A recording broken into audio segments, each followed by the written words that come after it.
it's going. Oh, you dropped your thingy, little dude. Look at this. Got one ear missing. The tail is now gone. This is the slowest she's ever destroyed a toy. This is how much she wants to cherish it and love it and take care of it and hug it. Yes.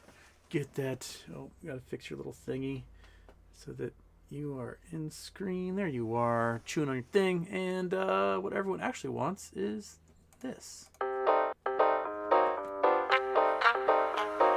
Woo!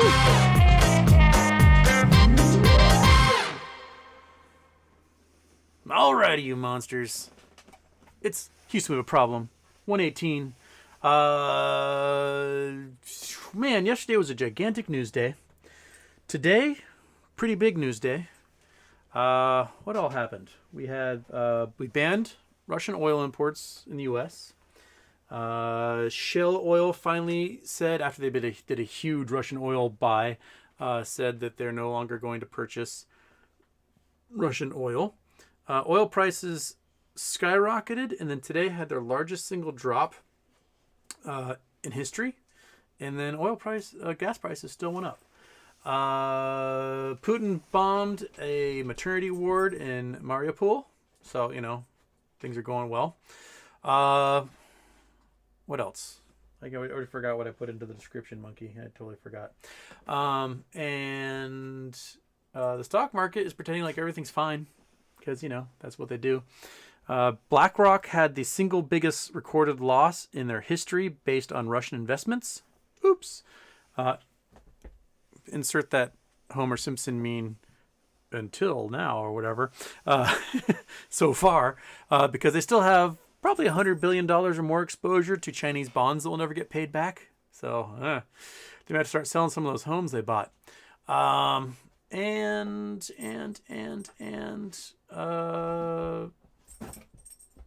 what else? Oh, forgot to turn off my intro. Ha! Suckers.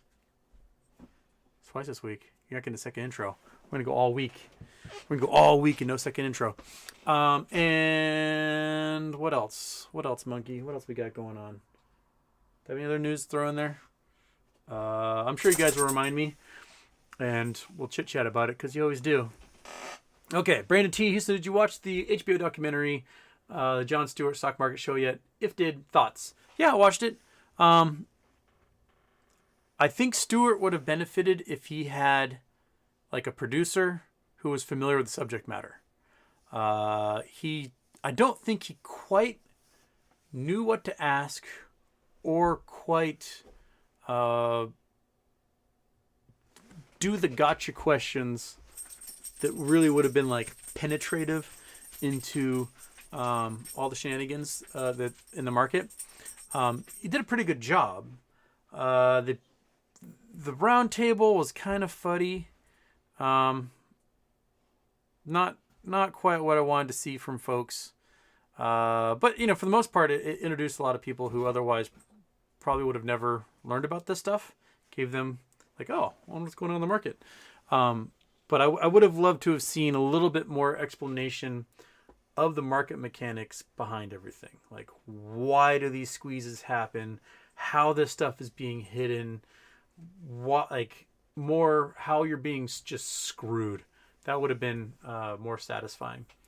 And I think it would have been much better called activism for the random person, random citizen who invests with their 401ks and whatnot. Meow meow. I don't think the Department of Justice will charge anyone. My proof: they never charged the director of Action Jackson for the murder of Carl Weathers' career. Carl Weathers does all right. I met him.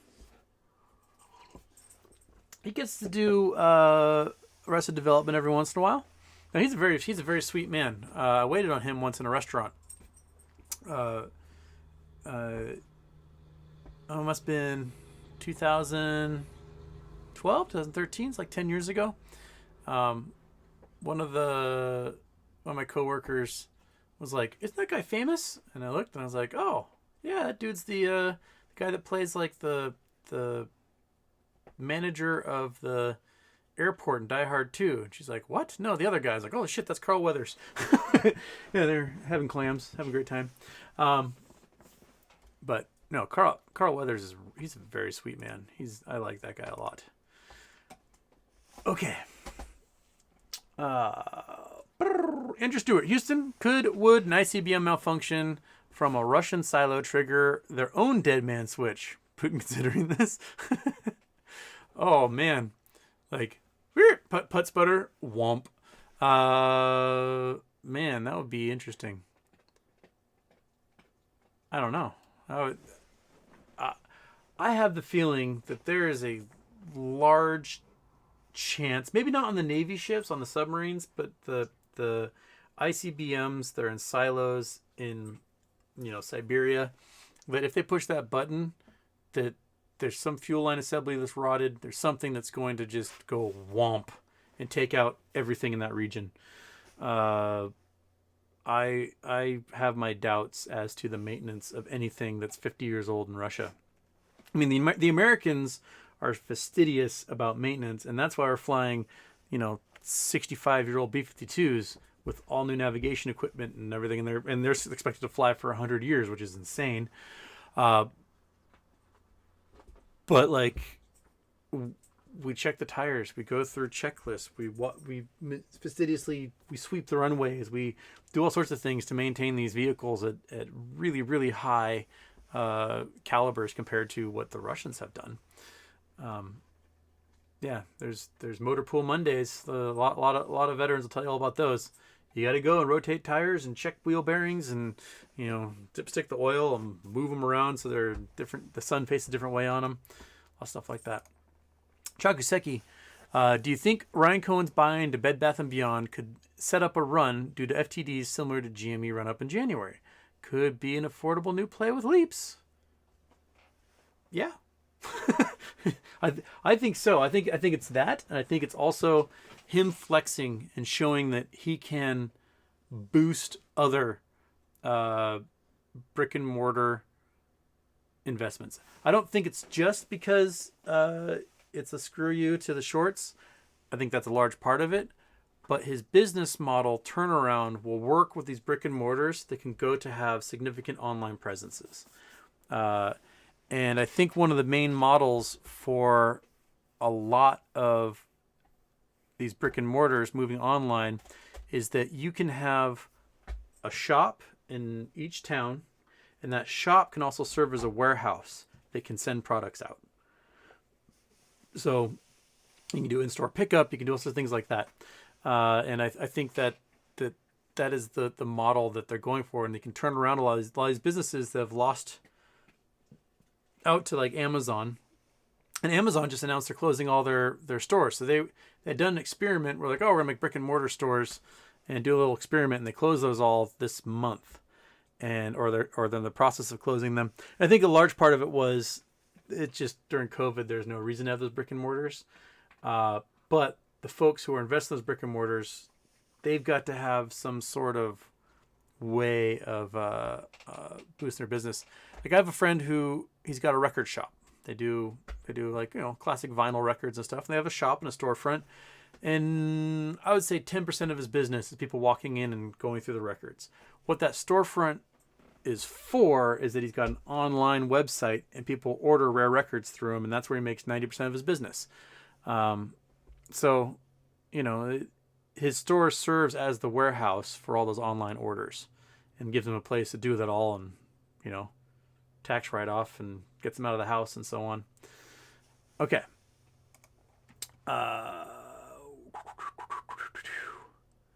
Update boost. Yes, getting your reporters in there. I can do 2 hours, and I gotta get back and take over for my mom's friend who's watching her at the moment. Man, it's crazy. Like, seriously, Monday, legs sawed open, femur sawed in half, titanium rod jammed in there, cram everything back into the hip socket, sew it up. She wakes up 4 hours later, and they have her walk around her hotel room.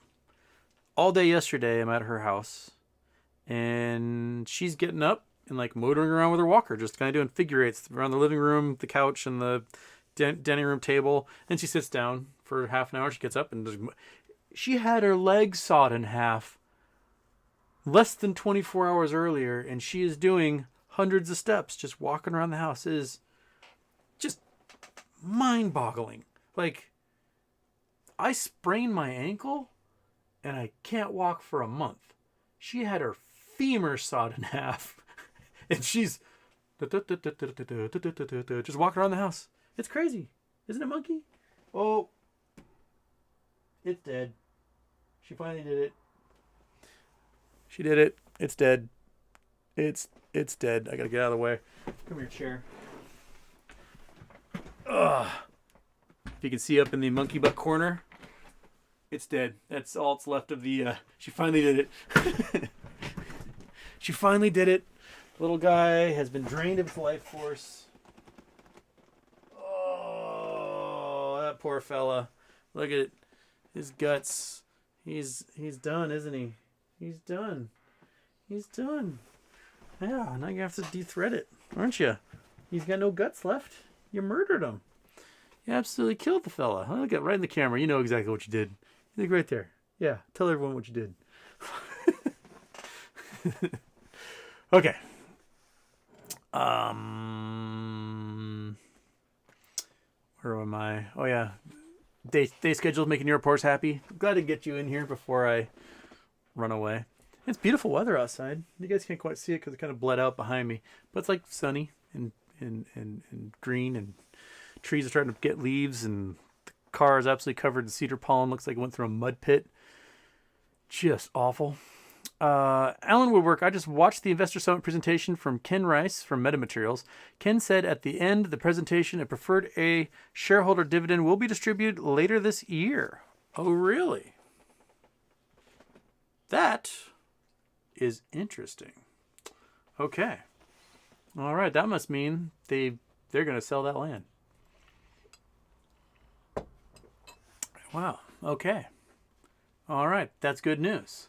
Let's just see how big it's going to be. I want a big old dividend. I want just big, meaty, girthy dividend. Give me that big D. All right, Chris R. If the Russian GPS and sats are down, then how can they accurately target anything with their nukes? They cannot. There's a reason why their jets and helicopters keep getting shot down because they have to fly so close to the ground to figure out where the hell they are. All their systems keep getting jammed, and if Anonymous has control of the Russian space agency like they claimed, then they can make the GLONASS system look like it's doing anything. And since the U.S. government controls GPS, they can identify different jets and just turn off their signal, basically, and give them false data. And so, yeah, murder. So these. If you're a pilot flying into Ukraine, man, you're gonna get hit with a stinger, and that's gonna be it. That's that simple. Monty, Russia is now claiming they have found the U.S. biolabs in Ukraine, and they want an explanation. Yeah, I'm sure they do want an explanation for finding those biolabs in Ukraine. They didn't find shit. The stuff they keep throwing out as like evidence that there's biolabs in Ukraine is a 1994 agreement where the U.S. was going to help Ukraine destroy bio and chemical weapons that were being developed by the Soviets. It's similar to our denuclearization treaty that we signed in '93. It's actually an amendment to that treaty to include those bioweapons. But if you are the United States and you are a giant center of superpower, and you have 3.5 million square miles of nothingness, and where you can put experimental secret labs, you are not going to go to a nation that's rife with Russian FSB agents that has been getting invaded for the last 8 years by a hostile foreign state to create labs. You're not going to do that. That's the dumbest thing in the entire world. On top of that, if for the last 4 months, the United States government said, Russia is going to do a full-scale invasion. Russia is going to do a full-scale invasion. Russia is going to do a full-scale invasion. Hey, we are pulling out all of our military advisors. We're pulling out all of our Peace Corps volunteers. We are pulling out all of our people from the embassy. Everyone has to get out of Russia, out of Ukraine before Russia invades. Why wouldn't we, I don't know, evacuate the secret biolabs? Why would we keep them running during an invasion? This is the dumbest shit. It is so stupid. It is so stupid. Like, who in their right mind would set up a secret bioweapons lab in a country that is constantly being invaded by their enemy? That's the dumbest thing you could possibly do. To have it be 13 hours away by flight. It's so stupid. And I just, like, the map they keep pointing out is from a children's education website.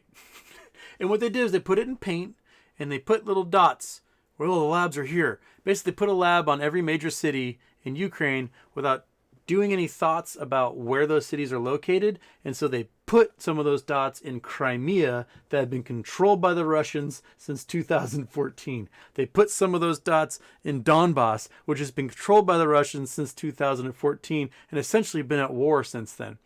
Why would the United States government go to Crimea that is now annexed by Russia and be like, we're going to set up a secret lab right here, right where Putin controls and has a giant Navy base? That's exactly where we're going to set up a secret lab. No, you big dumb idiots. They did not do that at all. It is the dumbest conspiracy theory. Holy shit, it's so stupid.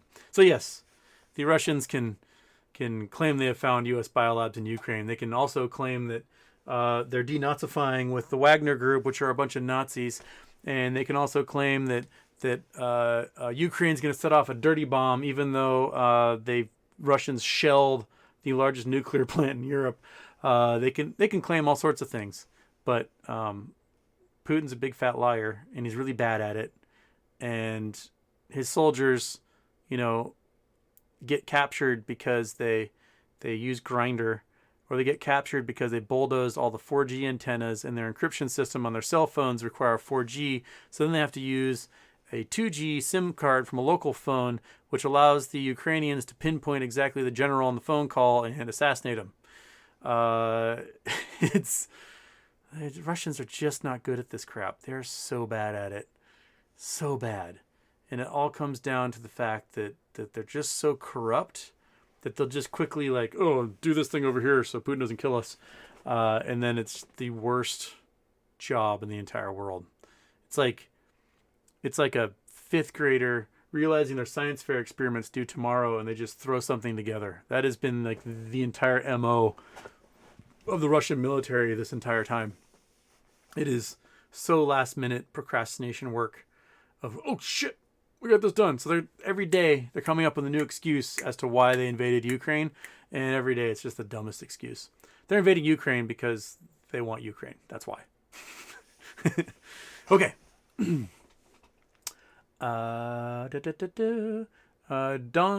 Donson, Bird Lady, will do a new vid today. Excellent. Kamikaze Trading, Houston, why is oil taking a dump today? I think because it went too high too fast. And you'll notice that we're having very productive talks with Venezuela. Venezuela has the largest proven oil reserves in the world. And the Venezuelan government released 2 Americans that have been held for quite some time in good faith. And this is because Russia had been supporting Venezuelan oil fields rather poorly. Venezuela, just a lot of infrastructure has fallen apart. Their maintenance has gone to crap. But Russia doesn't have the manufacturing ability to create pumping stations, wells, drill holes, things like that. They rely on American contractors to do that. And without those American contractors working in Russia, Russia can't pilfer parts and send them to Venezuela. So Venezuela is toast if they want to produce any oil. The United States government, I think, is like, okay, Maduro sucks. The fact they nationalized the oil fields, that sucks. That hurt our companies. But it's better to make friends with him and tap that oil again, even if we can't be the ones to make a profit off of it, than it is to give Putin, $500 million a day or whatever it was that we'd be giving him by buying his oil. So I think we'll see something similar in Iran. We'll probably have diplomats contacting the Iranians right now, being like, "Hey, remember that 2015 nuclear deal? Let's do something here. Let's get you back on the SWIFT. Let's get your oil out there." Putin's the big threat, and we don't want to finance him. The other guys are like little threats. Who gives a shit? So I think that's a big reason why, and we realize the taps are going to start opening up again, and people automatically were like, "Well, I'm pulling back. I'm not driving to work. Screw you, boss. I'm not paying $7 a gallon to go anywhere." So they are. I think that's why we saw a big drop.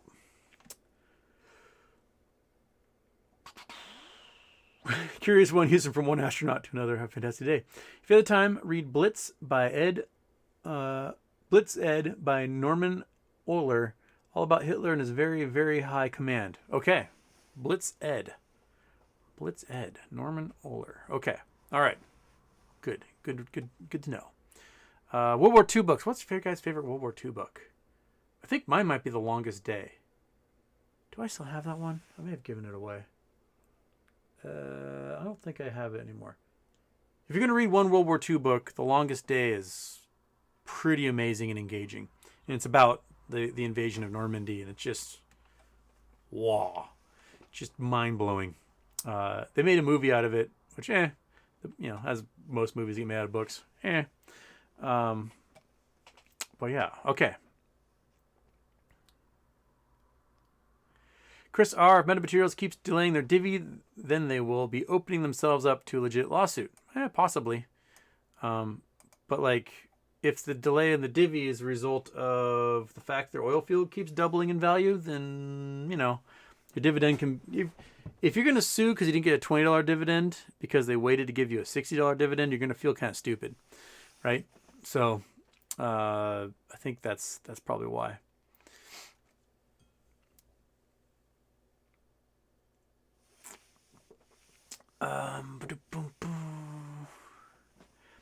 Michael Steegs, Houston, any news about metamaterials? Is it a risk to wait for $100 price target? Never wait for a price target. The big traders will never do that. They will climb up and down that curve. I would love to see $100, but I'm not going to count on it. I will do exactly what I do when selling that stuff, which is pick a price that will make me the money I want, and then try to work my way up and see where in the line. If I get to $100, I might jettison it all. I'll be like, all right, that's plenty. Bing! And I may kick myself. Might go to 150 or something. But at least I made 100x on my investment, which is pretty darn good. That's the type of stuff you want to be able to do. But I don't recommend. I'm not financial advice, not a financial advisor, but I don't recommend just waiting for that target price. Kind of pick one where you're like, that's a pretty good return, and then work your way up. And hopefully not back down again. But if you have to, you can go back down. Okay. Hey, Houston, happy birthday. Old Bay, yes or no? I don't know if I've ever had Old Bay. We don't. I've never heard of anyone using it out here on the West Coast. I think it's the East Coast thing. So I don't know. I have no idea what it tastes like. I may have had it before and just didn't recognize it. So I can't give you an opinion on Old Bay. There's some things we just West Coast might have some different version. I don't know.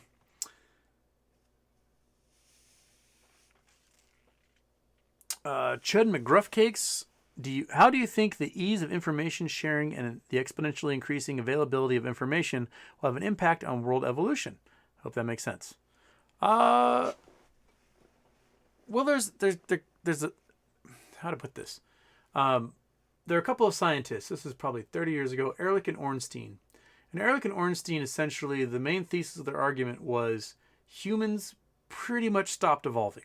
Our brains got to a size, and after that, we no longer had to adapt our bodies to our environment because our brains were so good, we adapted the environment to us. So Like, I am in a giant house. It's got walls and lights and plumbing, and it is self-contained on an electrical grid next to a highway with telephone lines and internet connections and a garage and, you know, gardens. Like, I don't adapt the environment to me. I adapt the environment. I don't adapt to the environment. I adapt the environment to me. And I think that information sharing is a progression of how we adapt the environment to suit our needs. Because, like, you know, it gets cold. I don't grow a bunch of fur, and my children don't grow a bunch more fur. I put on a shirt or a coat or pants or whatever, and I weather the elements that way. If you're an animal out in the wild and it's cold, you're going to become a round little fat thing with short ears and lots of fur. Like snow leopards, right? Or not snow. We could do fishing cats in Asia. Fishing cats, like fishing cats, go from like Indonesia, Malaysia, all the way up into the Himalayas. And the further south you go, the bigger their ears get. They change shape because if it's really cold area, you don't want a lot of surface area for body size because it lets off too much heat. So you get a larger cat than you do up north. But like if those fishing cats had, you know, human brains, they would just put on a different coat or like shave their fur, put on a bikini. I don't know. So I think that's kind of where we are. Is that our creation of these information ages is sort of how we are pushing evolution further along, I guess. Does that make sense? You asked me if yours makes sense. Does mine make sense? Read Ehrlich and Ornstein. Let's see if I can find their book. If I can remember how to spell it. Ehrlich and Ornstein. Ehrlich and Ornstein. Humanity and Tightrope. I think that was it. Thoughts, Empathy, Family, Mind. New World, New Mind. I think that was it. Moving Towards Conscious Evolution. That's the one. Okay. Copy that. Go to the scene. Go put on the Chrome. Take that guy. There it is. Okay, I think this is the one. I read two books, I think, but it was like back in high school. Wait, is this the one? Or is this? This says 2018. That's no publication date. Then maybe it isn't this one. Shit. Which one was it? Which one was it? No, Conscious Evolution. Like Ornstein. Yeah, Tightrope? This would have been from the 90s. That's 2012. No, that wasn't it. Ah, okay. Yeah, no, New World, New Mind. Okay, so the updated version is 2018. Okay, so it was that one. All right, so that's the one we want. That's the one we want. So I'm going to copy that. This is for you. They're Chud McGruff cakes. Paste that in there. Shabam. Read that sucker. Learn about how the human brain is what's causing the evolution to happen around us now. And see that? No intro. I'm evolving. Okay. Meow meow. Since Russians are on our mind, Google swimmers of Lake Baikal. Okay. That sounds cold. Lake Baikal is a rad place. So I would love to visit that someday.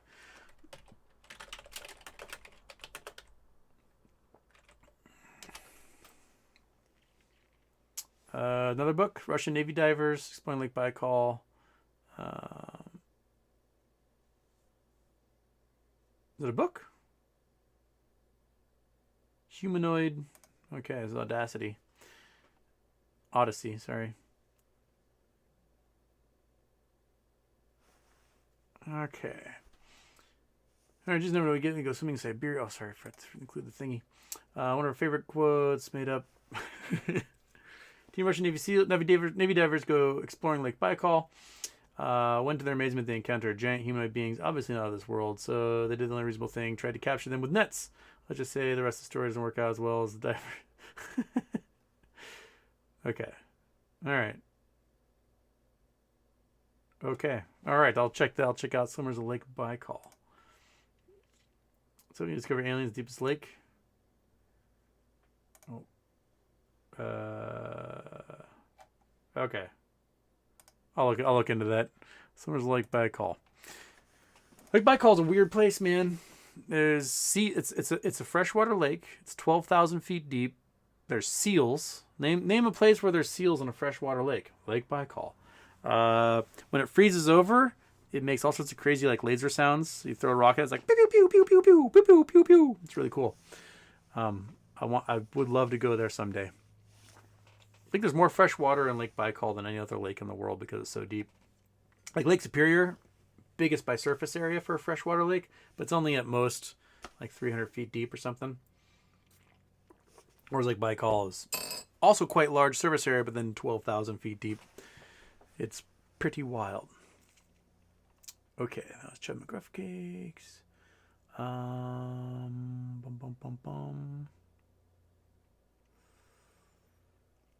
Just in my head, if the CPI, the Consumer Price Index, data shows 8.5% inflation, and the Fed decides to do only a 0.5 rate hike, that won't make a dent, right? I think you are correct. I think that either they're going to have to do a 0.5 hike monthly or a bigger hike quarterly. They really need to slow down inflation quite a bit at this point. But the external factors affecting inflation, I don't think are going to necessarily be treated by rate hikes at this point. Because we still have COVID. I don't know if you guys saw, BA2 is starting to climb. After the entire nation was going down in infections, we now have 3 states where it's going back up. Alabama, Connecticut, and really going high in Vermont. Vermont infections week over week are up almost 400%.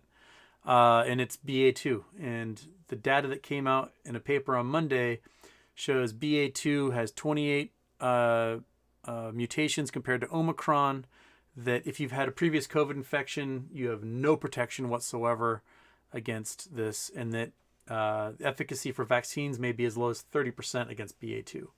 So it's going to sweep over everybody. And they said it's more deadly than Delta was, and it's more infectious than Omicron. So woohoo! We just made ourselves like a really great virus. And it's very likely BA2 came out of unvaccinated people in Denmark, where they took away the mask mandates and were like, fuck it. You're going to die. It's party. And now we're going to be facing the consequences of that short-sightedness.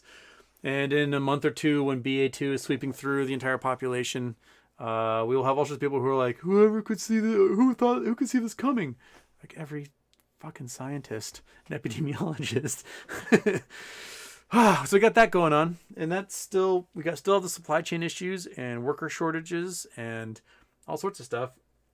So consumer prices are just up because we can't get the semiconductors for, the computer chips in cars. Like we can't sell any new cars. We can't get products through the ports fast enough, so we're short on all sorts of consumer goods and weird foods and cat food and dog food and whatnot. And then we got this war raging, which is going to cause like a third of all wheat production to vanish from the market. So food costs are going to scream because we're not going to have those grains.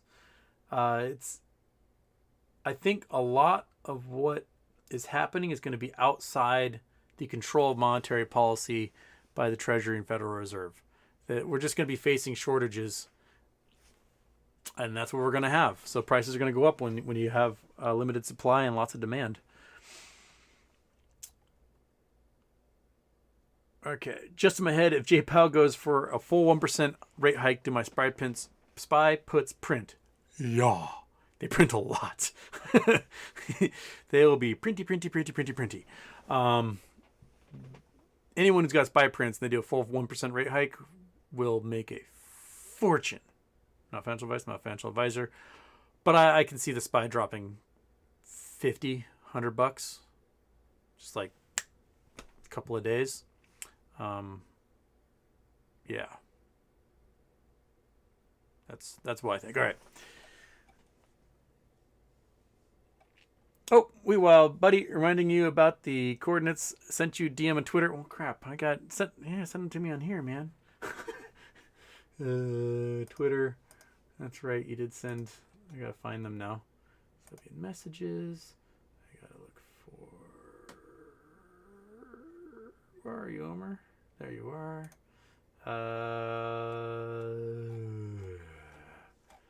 Coordinates. Gotta scroll up the coordinates. Gotta find coordinates. Where are those coordinates? There we go. Okay. Well, this is not quite the coordinates itself. This is just Earth Observatory picture of it. Where is... How do I get to that crater?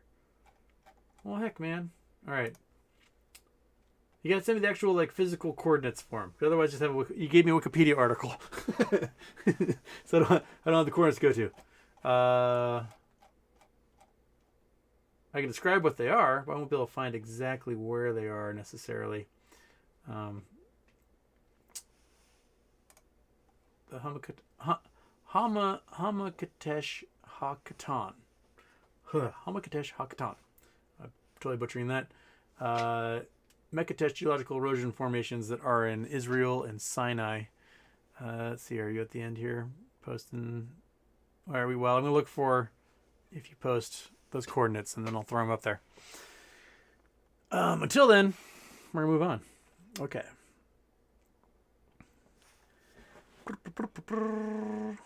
Oh, Doyle rules. Paraturn. Whoops.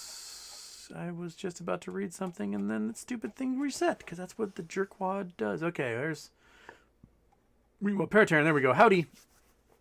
Thoughts on GME moving the earnings date to RC's father's birthday, which is also just so happens to be coincide with St. Patrick's Day, also synonymous with green. Any relevance? Well, I mean, I think you did all the relevant things. If the apple doesn't fall far from the tree, that's father and son, right? And moving it up tells me that there's good news that just can't hold for a week longer. I don't know. Do you have anything? Do you have any ideas? Any thoughts? No, just side eye. Just side eye and a cute little dog butt. So yeah, I think you covered what coincidences.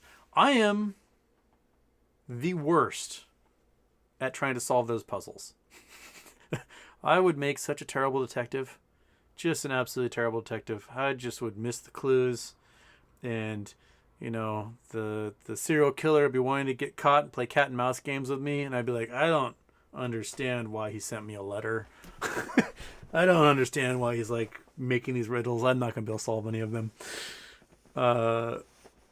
So, yeah, there are people a lot more creative that can come up with that stuff than I can. What I am good at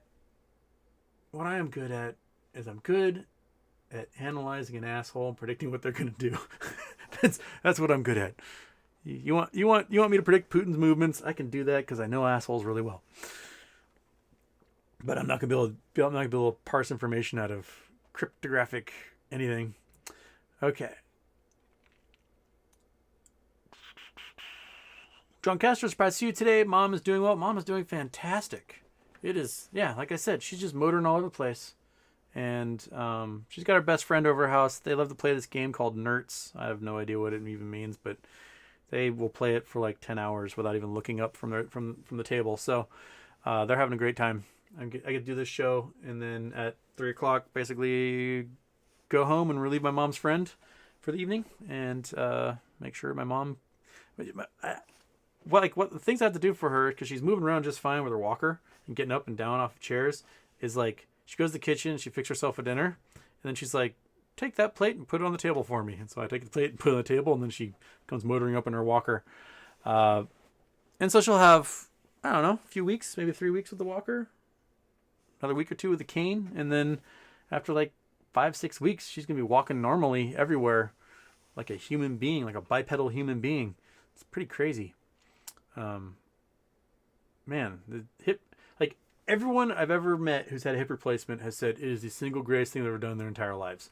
So if your hip hurts and you are concerned about your hip hurting, I have never heard anyone say they regretted getting a hip replacement. All I've ever heard them say is it was the most life-changing experience. They love it. They are happy. They would do it again in a heartbeat. So that's as glowing a recommendation of a medical procedure as you will ever get from anyone. So yeah, if your hip hurts, go do it, man. Okay. Oh. Josh Pepel, Tennessee. Happy birthday, Houston. I was confused by the Elon Musk tweet today. Don't know if you saw that, or maybe it was a day ago. Also, the edge of the universe. We have an idea where. Is it just a cloud of atoms? Pretty much. So, edge of the universe first. There's two problems with the edge of the universe. One is, if Big Bang Theory is true, and everything exploded out of nothing, whomp, into the universe. For the first chunk of time, it was so hot that traditional matter could not exist, right? So you have these individual quarks, the quarks up and down, right and left, and whatever. They make up things like a proton, a neutron, an electron, and so on. And if it's so hot that these things can't even combine, because we're talking temperatures in like the quadrillions, the quintillions, the septillions of degrees, that the constituent subatomic particles can't even form atomic particles, right? Then there's no way for light to exist, because you need an atom with an electron changing energy levels in order to give off or absorb light. So if there's no way for light, for photons to exist, because there's no energy change of these atoms, then you can't see the actual like hot burst of energy that was the initial Big Bang. And then we got to a period where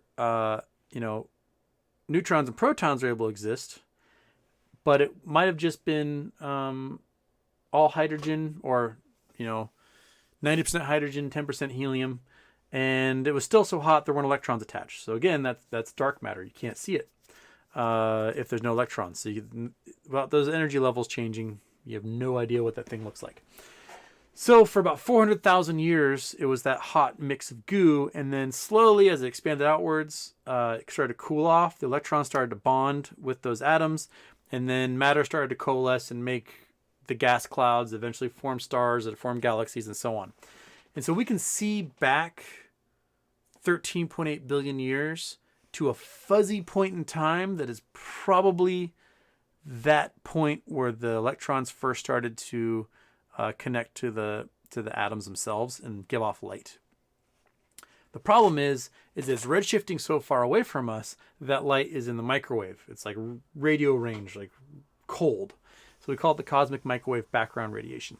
Another problem is that the earliest galaxies we see, quasars, really distant, like very red-shifted objects, is that they're starting to redshift so far away that they're starting to blend into the cosmic microwave background radiation. So we can't really see objects at a certain point. The universe may be bigger than we can see, but those objects might be redshifting away so far that they just blur into nothing, and we just don't see them anymore. And so there's probably a huge chunk of universe we just can't see because it's redshifted faster than the speed of light, and we're just never going to see the light of it. If you guys don't know what redshifting is a Doppler effect. So like if something's coming fast towards you, it blue shifts, it compresses the light waves, and so it makes it look like it's a higher frequency. And if something's going farther away, it redshifts and makes that frequency longer. It's like an ambulance going as it passes by. That is a Doppler shift of sound waves. It's compressing the sound waves on the way towards you and lengthening them as it goes away from you. Light does the same thing. And if you get objects that are speeding away from you near the speed of light due to the expansion of the universe, then it will redshift into nothingness and you won't see it anymore. What was the first question you had? Elon tweet. I have no idea about Elon tweet. What's Elon doing? I've got to go there, and where's the search bar? Elon Musk.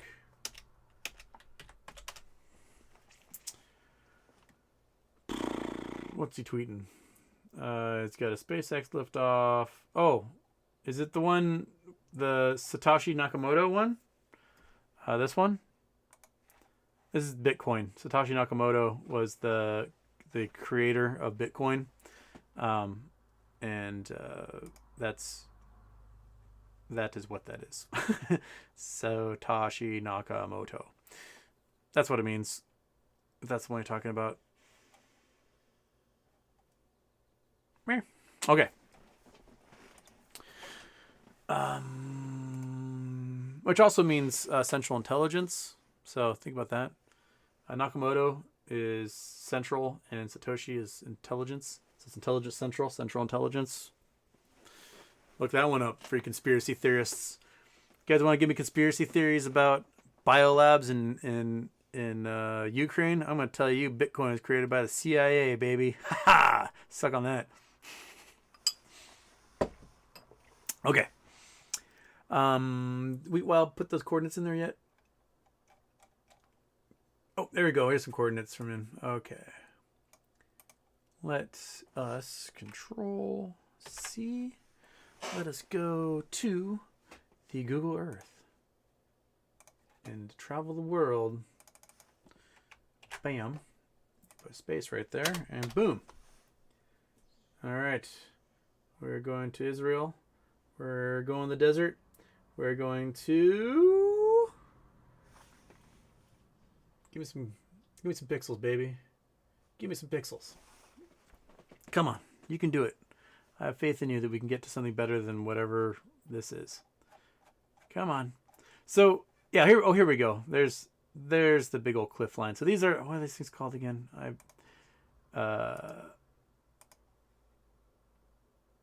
Maktesh.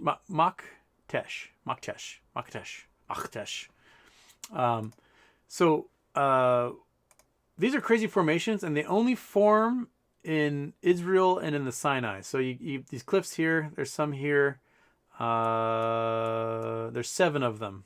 I don't want to restart my Google Earth right now. So in the Sinai, there'd be some also. I don't know how to identify those ones. It might take a while to find them. But what happened is you had all this soft sand basically get laid down, and then a hard rock go on top of it. Volcanic rocks and things like that are much harder and harder to erode. And when water got into the system, all the soft sand got washed away and made all these weird, crazy caverns and caves throughout the rock systems here. So you can have lots of caves all throughout these rock systems, and that's the reason why you had like the Dead Sea Scrolls were found in caves. They're found in caves from these Makteshes around the Dead Sea, which if we go up here to the Dead Sea, the cliff systems here, if we get some pixels, come on pixels, come on internet, you can do this. Oh, we're on Landsat, that's why. Okay, we're on 30 meter resolution. This is gonna be garbage. Stupid Landsat. What? You have better photos of Israel, I know you do. All right. Now we're stuck on like 1970s Landsat pictures that are 30 meter resolution around the Dead Sea, which is a pain in the butt. But so you get crazy cave systems as a result, which is why you have things like Dead Sea Scrolls were found in all those caves, because there's thousands of caves to explore in these geologic formations, which is pretty crazy. And folks will explore all the caves they can, because if there's something hidden, find an old book of the Bible or something, a piece of the Apocrypha, weird notes from, Christian sects and cults and whatever, you can make a fortune off of it. Yeah, so did I have anything else to talk about that? Hope that works. Is that good enough for you, Wheat Wild? Yeah, it's good enough for me for now. Okay.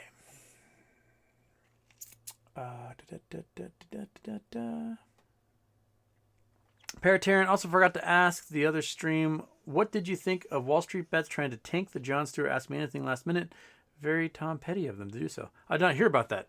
I'm on Reddit so infrequently, I don't hear about any of this stuff. Sorry. So, I think so many of the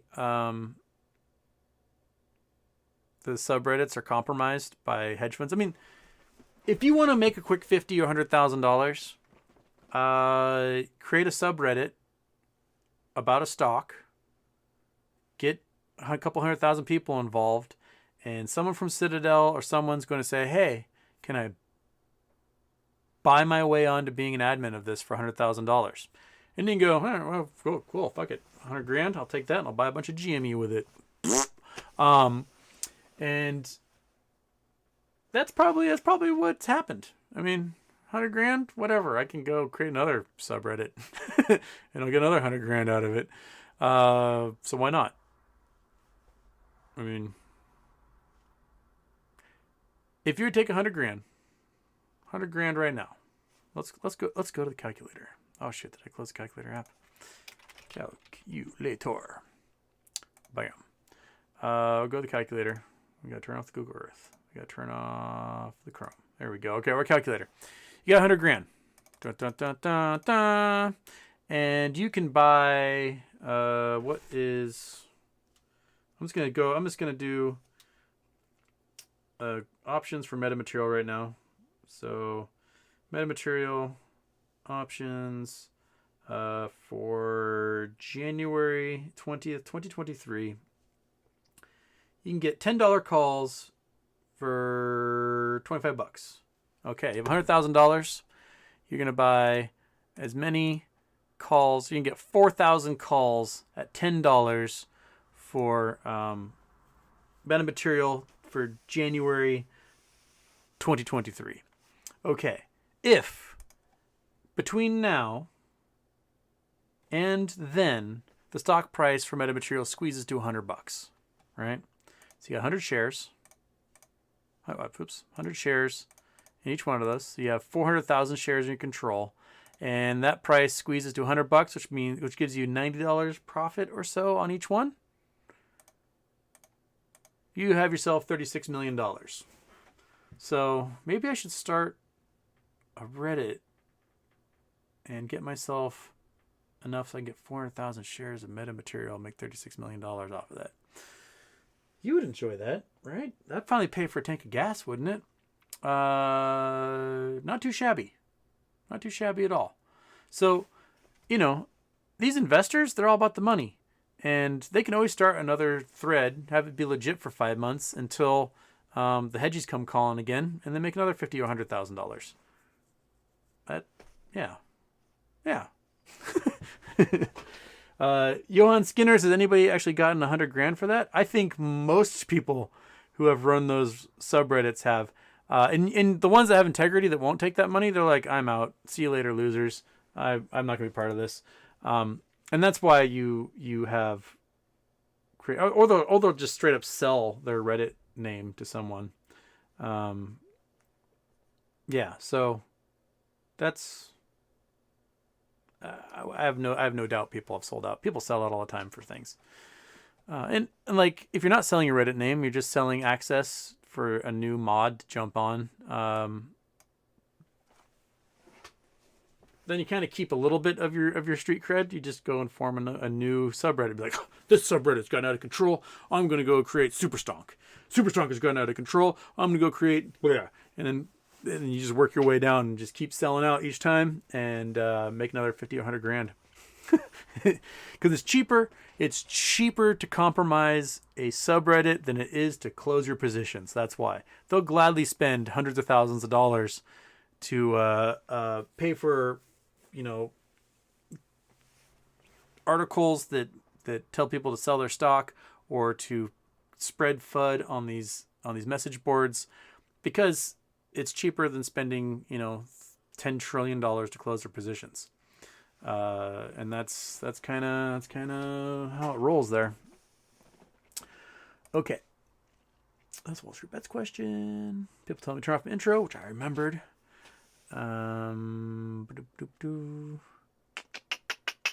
Uranium went up today. Yep, my guess is uranium will keep going up. I'm waiting for word on seizing Uranium 1. That should be priority number 1 of the U.S. government right now, is to end uranium access to U.S. supply by a Kremlin-owned company. That would be probably a really smart thing to do. Lawrence Demina, Mark Cohodes went after Ryan Cohen. Yeah. So Mark Cohodes has a crypto market called T0, which he doesn't really seem to understand how it works very well. But it is in direct competition with Gmerica. And so Cohodes is desperately trying to like take down Ryan Cohen.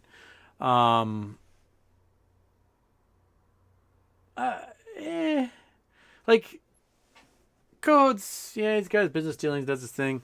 My problem with him is like since March, April last year, folks in GameStop were talking about the potential for an NFT dividend. Like they're obviously creating this marketplace for NFTs and crypto. They can use it to create an NFT dividend, and it would do wonders to like trap the shorts. And then Cohodes comes in this past summer, and he's like, "Hey AMC, what if we created a crypto dividend and get Adam Aaron to issue a dividend, and we could totally trap the shorts?" And he talked about it, and he talked about it, and he talked about it.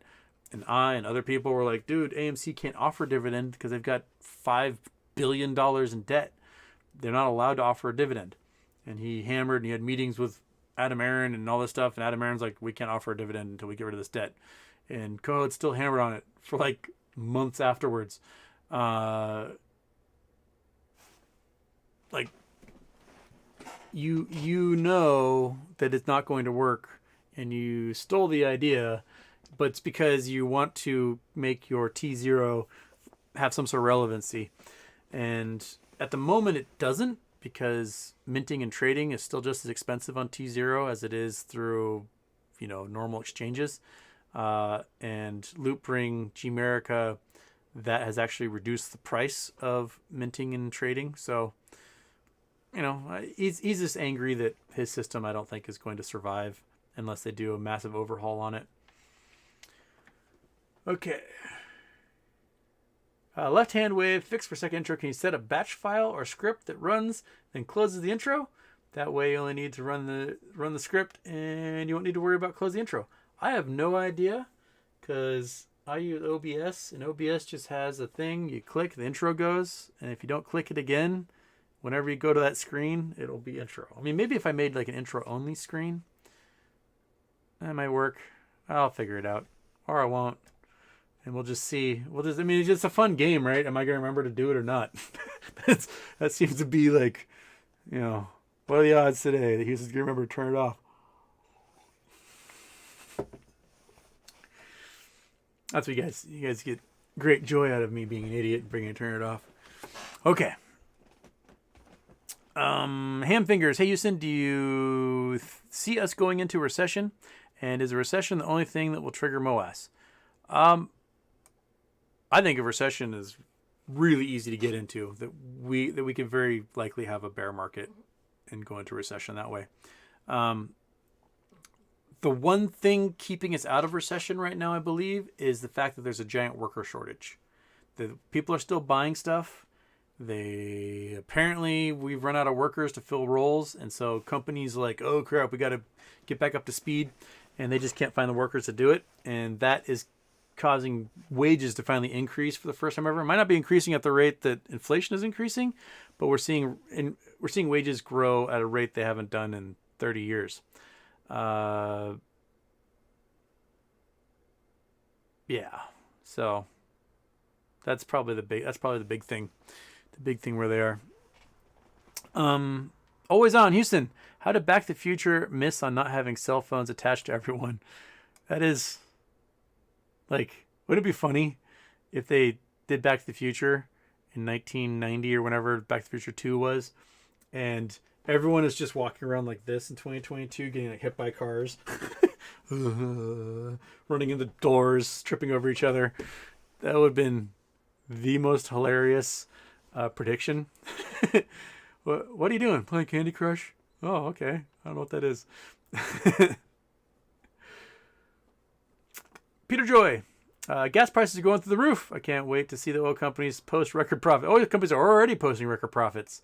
They are posting higher profits than they have in 8 years or so. Think about it this way. In 2008, oil hits $120 a barrel and gas becomes $4 a gallon, right? Well, we've seen $4 gas at $60 a barrel in the last year. So the price of oil has no correlation to what you're going to pay at the pumps. They're just going to try and squeeze out what they can out of you. Why? Because there's no competition. There's 3 oil companies. When 30 years ago, there was dozens.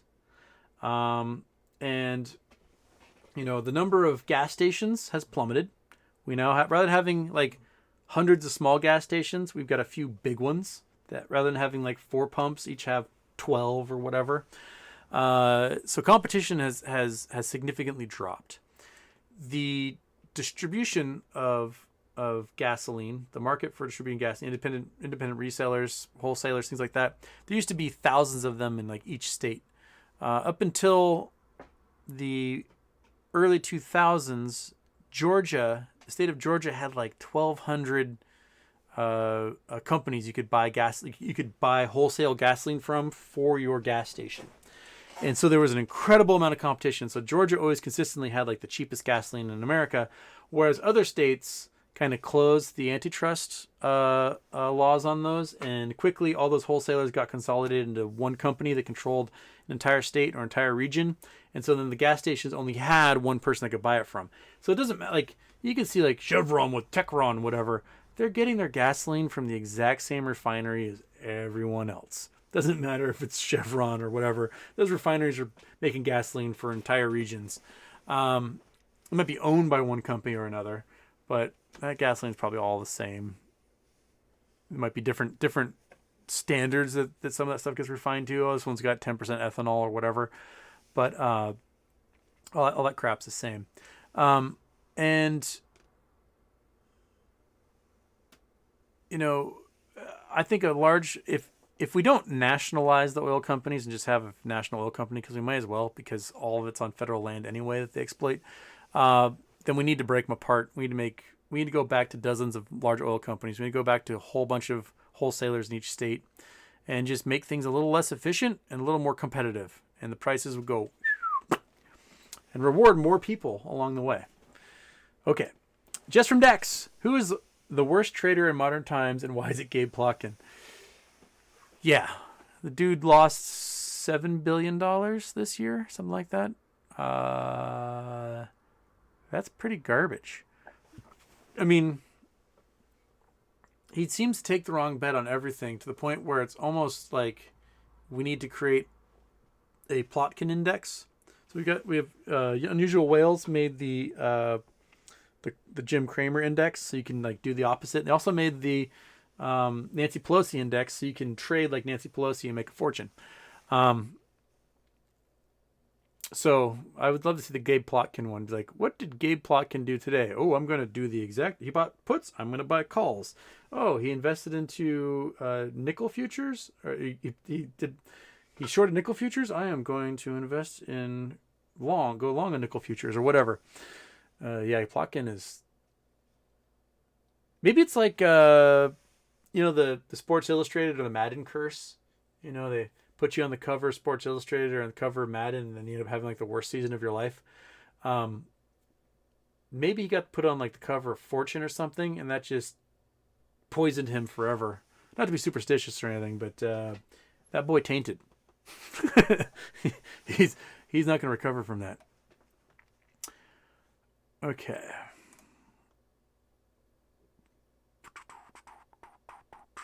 All right, that's back to future thing.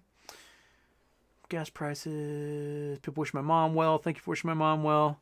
From Hoshi Gaming, any cool facts about Peru you got? Peru, my biggest black hole of knowledge is probably South America. So I don't have too much about Peru. Let's go to South America here. Peru. Okay, so you got the Atacama Desert, you got the coast, you got the Amazon jungle.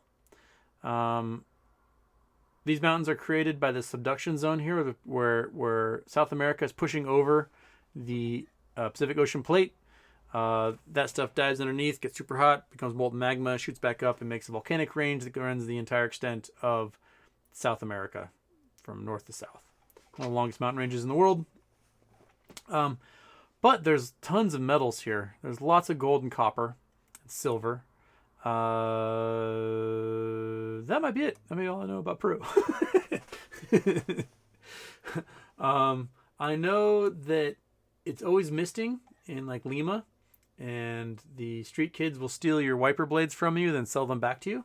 So if you are there and you are a tourist in a rental car or whatever, they will steal your wiper blades from you. And then you can't see anything because it's always misting. And then they'll sell them back to you. Also, if you are on one of those crazy mountain roads you might see in TV shows or movies that are like hugging a cliff, and you come across an accident, don't help. I know it sounds awful, but oftentimes that accident is actually a gang that's there to mug you, because you get out of your car and they rob you of everything you have.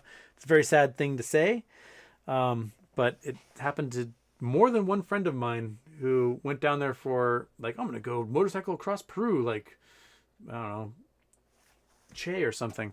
And then they're like, oh my goodness, are you okay? And they're like, give me everything you have. And then they end up in the hospital with a head injury or something. And yeah, so that's a sad thing to say.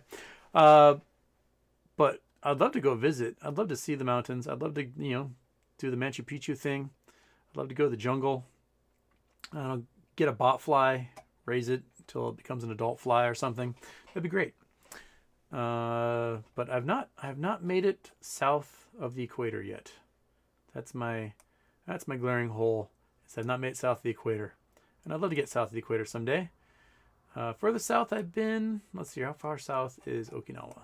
Okinawa is 26. Oh, then Hawaii. Hawaii's further south I've been, because they're at 20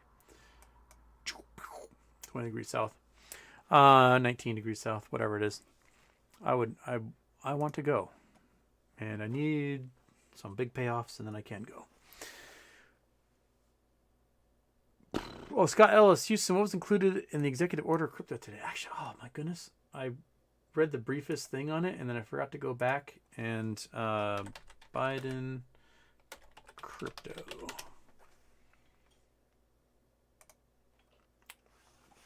Okay, what is in it? This is just, we're getting the synopsis here, so it's not the actual thing. All right, whoops. Gotta turn you on. Gotta turn you off.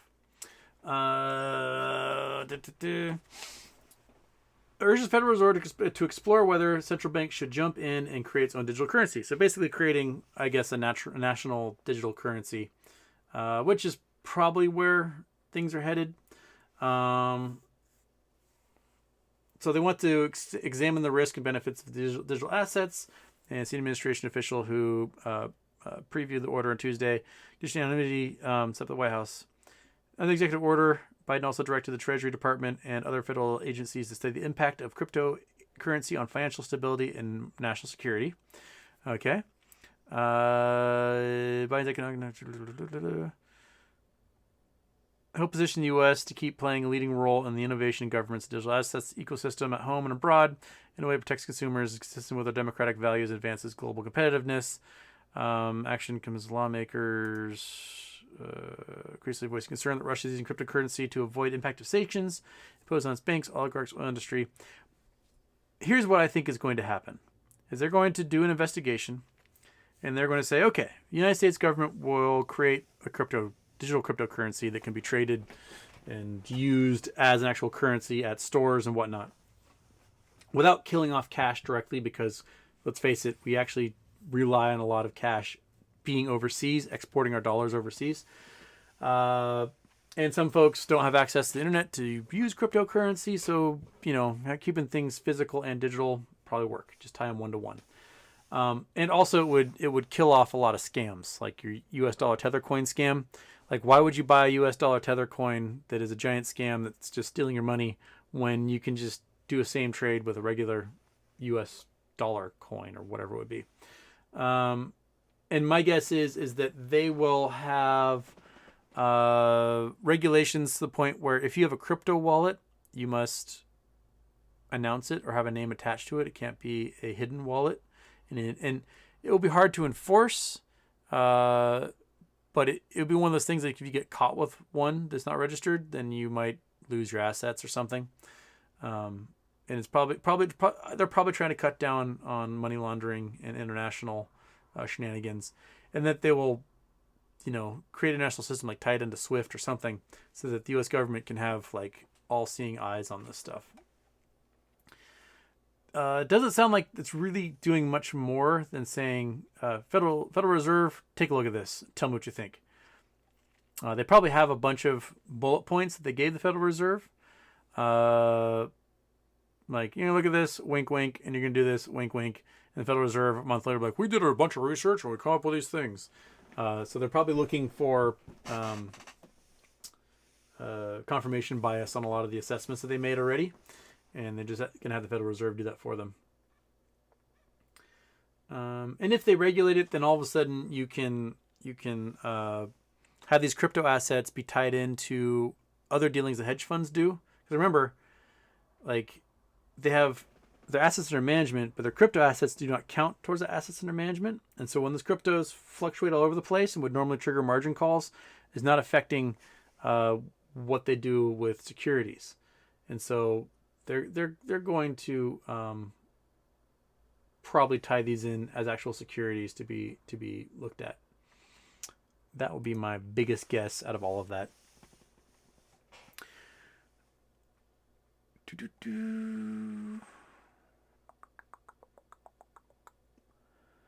Beats by the wood. Haven't seen you in a while. What's up, Houston? I miss you. I hope you've been good. These ECE classes have been beating my ass, but I've been still watching. All right. I got a message from someone today saying that they watched my show and inspired them to go back to school. And I'm like, woohoo!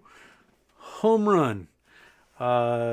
Almost as good. It makes me feel almost as good as when I was teaching math at the art college.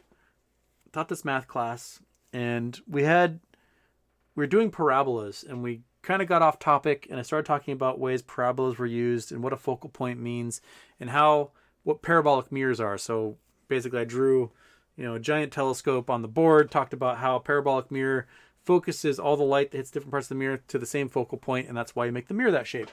And then it got into objects you can see in space, how the secondary mirrors and whatever, like it just expanded from there.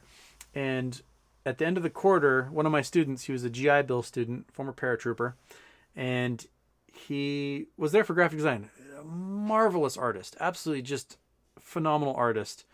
And he told me that because of that one class, talking about how telescopes are made and how we look at stuff in space, that he had actually applied to the University of Washington and was quitting the Art Institute and going to the UW to pursue a degree in astronomy. And I was like, oh, yes. That felt really good. Only had one of those while I was at the Art Institute. But I've had several students now that I've had through the new colleges I teach for that have transferred to the University of Hawaii to go get degrees in astronomy. I've sent like 10 kids to the University of Hawaii to get degrees in astronomy because they're like, yeah, where'd you get your degree? Hawaii. Well, I'm going to go there too. Boom. So spreading that love, man. Go out there and get that education. Okay. Pickle Beaters, nice to catch you live. You on the BBB train? No. I'm spread thin, man. I'm trying to come up with cash to do my metamaterial call play, see if that'll work, but I don't quite have it at the moment. We'll see there. Tax refund should be coming soon. Maybe. I mean, last year I did my taxes in February and I didn't get any of it until October, so who knows when I'll actually get my tax refund. Lexington Productions, Houston. Some are worried, unhappy, and fuddy about metamaterial and don't seem to trust George. We still in good shape, right? Go Mariners, happy birthday, and Fish wears a mattress. I'm still feeling good about it. I mean, the big market analysts say it should be a $5-6 stock as it stands now. They're projected in the next 5 years to become a $10 billion a year company, right? A $10 billion company is larger than what GameStop is. It's larger. It's larger than that's Fortune 500 range. $10 billion company. They have a lot of patents that are very practical towards devices we use now to make them thinner, lighter, stronger, more efficient. And their factory is going to be done sometime this year, and then once it's built, then they can start production level of all these weird, crazy techs they have and start using their machines. Right now, it's been like, we've got this small machine in a lab that can do this thing. We can license it to you, Samsung, and you can build a machine at the Samsung plant and do this stuff. But they've been able to like produce at large scale their own because they've been waiting to, and it's been I guess a pain in the ass to build their factory because of last year we had gigantic increases in the cost of lumber and metals and things like that. So building has been a pain in the butt. So soon it's gonna be built, and they'll be well on their way. Just like a lot of startups. At first, you have to like build the infrastructure. You need the capital. You need the capital infrastructure to start building your things. And for startups that aren't just like a program, an app, you actually have very delicate machinery that has to be built. And I think a lot of folks get upset. They see a tech startup that's, a website or an app, and you can do a $20,000 angel investment and pay some nerd to like eat Fritos and type away for 6 months to make something for you.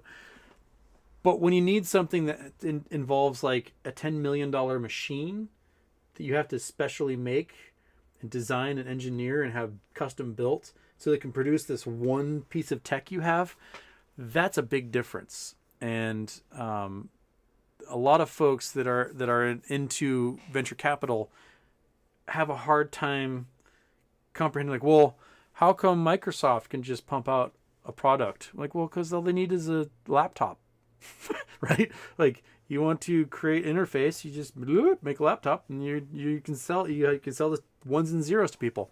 But when you have an actual physical item that takes very meticulous nanotechnology to make, that is a lot bigger investment right off the bat, and it takes time. That's why you see like GMG, the battery group out of Australia, they've got their factory they're building. Bosch & Lomb is doing the tooling.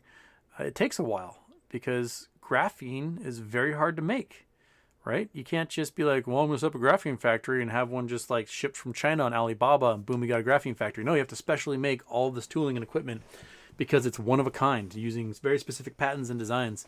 It just takes a while. Surf Pickle, Houston, will we have a baseball season this year? Man, I sure hope so. The owners are stupid. Just give the players what they want. Without the players, you have no baseball. Without the owners, who gives a shit? Like I said before, you remove all professional baseball players from baseball and you go to the next level of play, and you have those guys out there. The difference is extraordinary. 95% of those guys that play AAA baseball will never get above AAA baseball because they just aren't good enough. And 95% of the guys at AA baseball will never make it to AAA baseball because they just aren't good enough. And 95% of the guys who are currently playing single A ball or winter league will never make it to single A because they just aren't good enough. And 95% of those playing college baseball will never make it to a professional league because they just aren't good enough. But the 30 owners of baseball teams, if they were to be raptured into space suddenly and 30 new bros from the golf club came to run the baseball teams would run exactly the same as they're running now. There'd be no difference. There is no deep lack of bench when it comes to business bros. Business bros, there's of the 1.6 million bachelor's degrees that are offered every year in the United States, 600,000 of them are business degrees. Think about that, right? We offer 1.6 million degrees, 600,000 of them are business degrees. Business bros are fucking everywhere. And the biggest problem with business bros is that they don't know how to make anything. They don't know how to design. They don't know how to produce. They don't know what it takes to actually like physically do the job, but they're expected to run the entire business. It's phenomenal. There's a graduate school here on the island, Bainbridge Graduate Institute, and it is like a hippie business school, and you get an MBA, but it's like an environmentally focused MBA. So it's for all these trust fund kids that have to follow into daddy's footsteps, but they're going to change the world. And so many of them are the exact same person. Like, they had college paid for. They were a legacy somewhere. They got to go to Yale or Harvard or wherever because, their dad or grandfather went there. They get their degree. And then they take a year off, and on their dad's credit card, they travel the world, and they go to an ashram in India, and they get their picture taken with some villagers in Africa because they volunteered to, like, I don't know, make a well or something. And then all they want to do is travel and take their pictures. And then dad says, okay, it's time for you to settle down there, Tiffany or Sierra or Chadwick. And you need to, like, come work for my company now. And like, oh, but Daddy, I want to help the world. And Daddy's like, oh, fine, go to this MBA program on Bainbridge where you'll get like an environmental degree and an environmentally focused thing. And so they go and they do their 2 years and they get their MBA and they become a vice president of a major company without ever having a job in their entire life. They didn't wait tables. They didn't bag groceries. They didn't pump gas. They didn't babysit. They've never had a job in their entire life. They got college paid for, traveled the world for free, and then all of a sudden they're vice president of a company without ever having any practical experience doing anything. And it is absolutely... that's why America sucks. We have too many business majors and not enough folks who know how to do stuff. And we need more engineers. We need in the United States 300,000 computer scientists to graduate every year, and we're only graduating 10,000 of them. That's how many we need, because they're all getting business degrees. And like playing baseball in college, I was the only guy on the team who wasn't a business major. They hated hanging out with me. I was a weirdo knuckleballer, so they didn't want to hang out with me anyway. But they had nothing to talk about, man. They did a business degree because it was the easiest classes they could do. I mean, seriously, you take 4 years of buy low, sell high, supply and demand, and how to make a PowerPoint, and you put that into 4 years of education, and that is your business degree right there. All you do is you're like, oh, I'm a business degree man. Okay, I've had a 2-day course on QuickBooks, so I'm just going to hire an accountant to do that.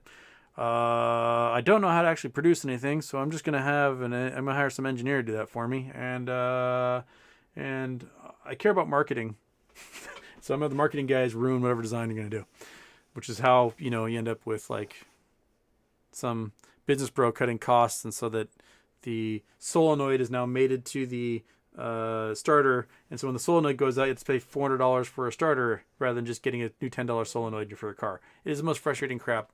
And the engineers are like, oh, this is garbage. So I'll stop complaining about business majors now and go on from there. Okay. How did I get started on that question? I don't remember. Oh, baseball season. From there'll be no baseball season to business majors suck. And there you go. Okay. Ba-dum-bum-bum.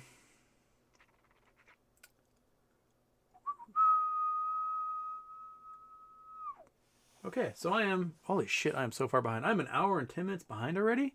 Jeez, Maniz, you guys pumped a lot in here in the first bit. And it went off on a lot of tangents as well, so there you go.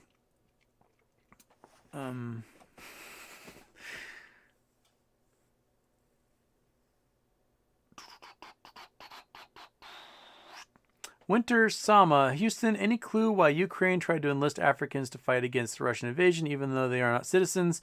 Was that even a thing that could be done? Yeah. They've got a foreign legion set up. There's 3,000 Americans that have volunteered to go fight.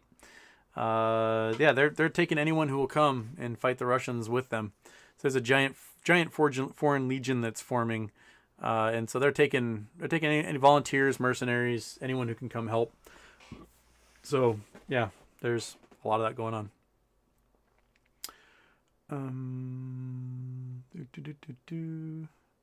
Scott Henning, Houston, loved the show, brother. What do you see loop ring ceiling at? Cheap as hell right now.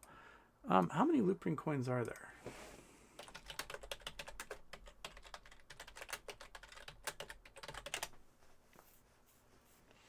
Uh, 1.2 billion loop ring coins with a max supply of 1.374 billion. Okay. So let's put that right there. So they're still minting new ones. Go back to that. We will go turn you off and calculator, bring you back. Oops, come on, calculator. There we go. Okay. So clear. There's how many coins there are. How many?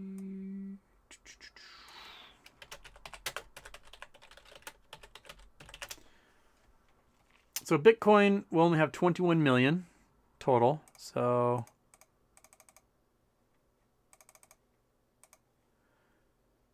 basically, there's 65 loop ring for every Bitcoin, right? 65 and change. So if Bitcoin's at 42 grand right now, divide that sucker by 65. I think loop ring ceiling, $646. That makes sense? That work for you? Works for me. And loop ring seems to actually have a function that's outside of just being a currency. So there's my rudimentary arbitrary ceiling for loop ring is $646 per coin. Boom. There you go. It's as good as any other way of calculating ceiling, right? Always on. We're 18 minutes in. Houston is 2 hours and 47 minutes behind the chat. Yes. It's 2:27 p.m. here, and I'm reading chats from 1:18 p.m. So that's pretty close. Okay.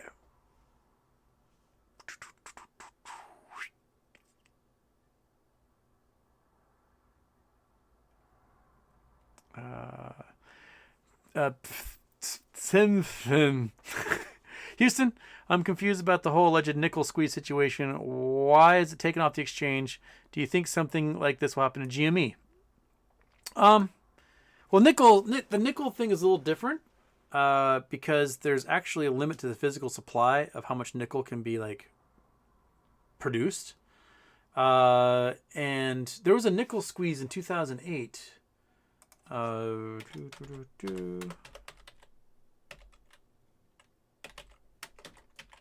Let's see if we can find the numbers on that.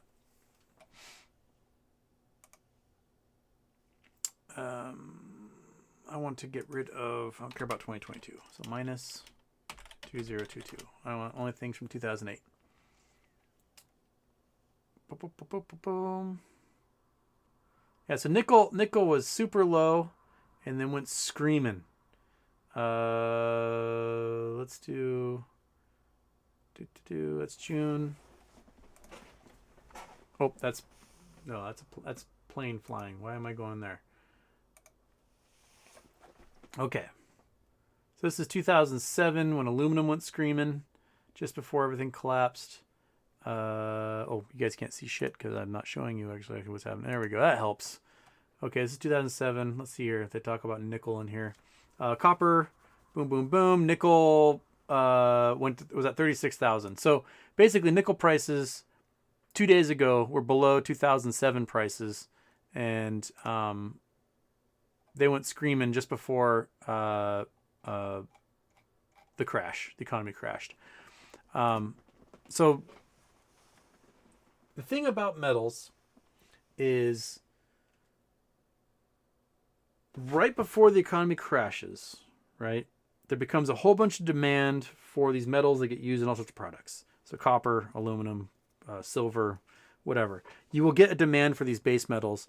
And then if the economy collapses and consumers stop buying stuff, manufacturing drops and demand drops a whole bunch. So the price comes crashing down in a hurry.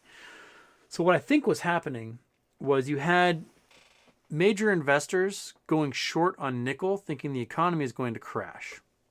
So there might be a run up, and they thought they were at the peak because we're approaching $30,000 a pound or a ton, and they thought we're approaching that peak and that we would hit a recession, demand would drop, and the price would collapse and they'd make a fortune. The problem is they didn't count on Russia going to war, which produces 7% of all the nickel production in the world, causing there to be a shortage instantaneously, which caused a whole bunch of bulls to jump into the market, rocket the price, and murder the people that were short on it. People that were short on it for a reason, because when a recession will come, the price in copper and nickel and those things will collapse. So Russia invading kind of screwed those shorts over. And the largest nickel producer in the world is that Chinese company, and they had gone short on it, and now they're losing $2 billion a day on their short. No one has that kind of cash. Elon Musk couldn't sustain a $2 billion a day bleed if that were to happen to him. So how on earth is this nickel company in China going to do that? They really got hosed.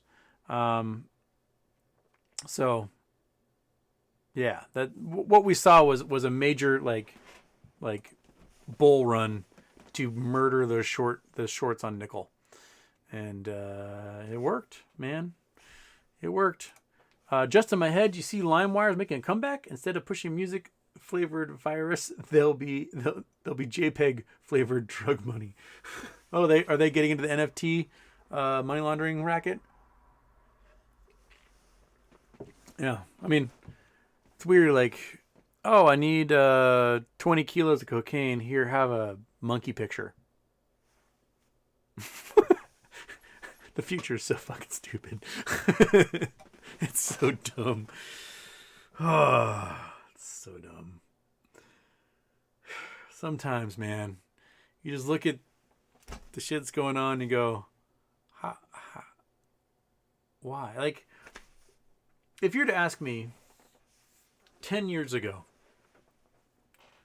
that we would be in the middle of the beginning of a global war where Russia was failing miserably because they never rotated their tires and they mowed down their own cell phone antennas that they needed to encrypt their messages, and that people would be laundering money with pictures of monkeys, just JPEGs of monkeys, and we would have a global pandemic that anytime a wave finished, we're like, it's over, it's done. We go back to life and normal. And then 3 months later, why are 3,000 people dying a day again? I don't get it. Who could see this coming? And that we'd have had like Donald Trump as president for 4 years in there. Like, a lot happened in 1968, 69, that like thick chunk of history. And a lot happened in between 1929 and 1945, thick chunk of history. What's happened in the last like 2 years will fill volumes of history books that I don't know how students are ever going to learn it. Like, you go to school, K through 12, and they try to teach you as much as they can. They try to teach you. They can never get past 1945. There just isn't enough days in a school year for the 12 years you do your primary education to ever get to like Vietnam and civil rights, and you just don't get there. So in college is where they're going to like really try to focus. You might have a little bit like, oh, this is I Have a Dream speech or whatever, Brown versus Board of Education, but you won't get to Vietnam. You won't get to the Cold War. You won't get to Reaganomics. You won't get to 9/11. You just won't get to that stuff because there's just not enough days to teach them all.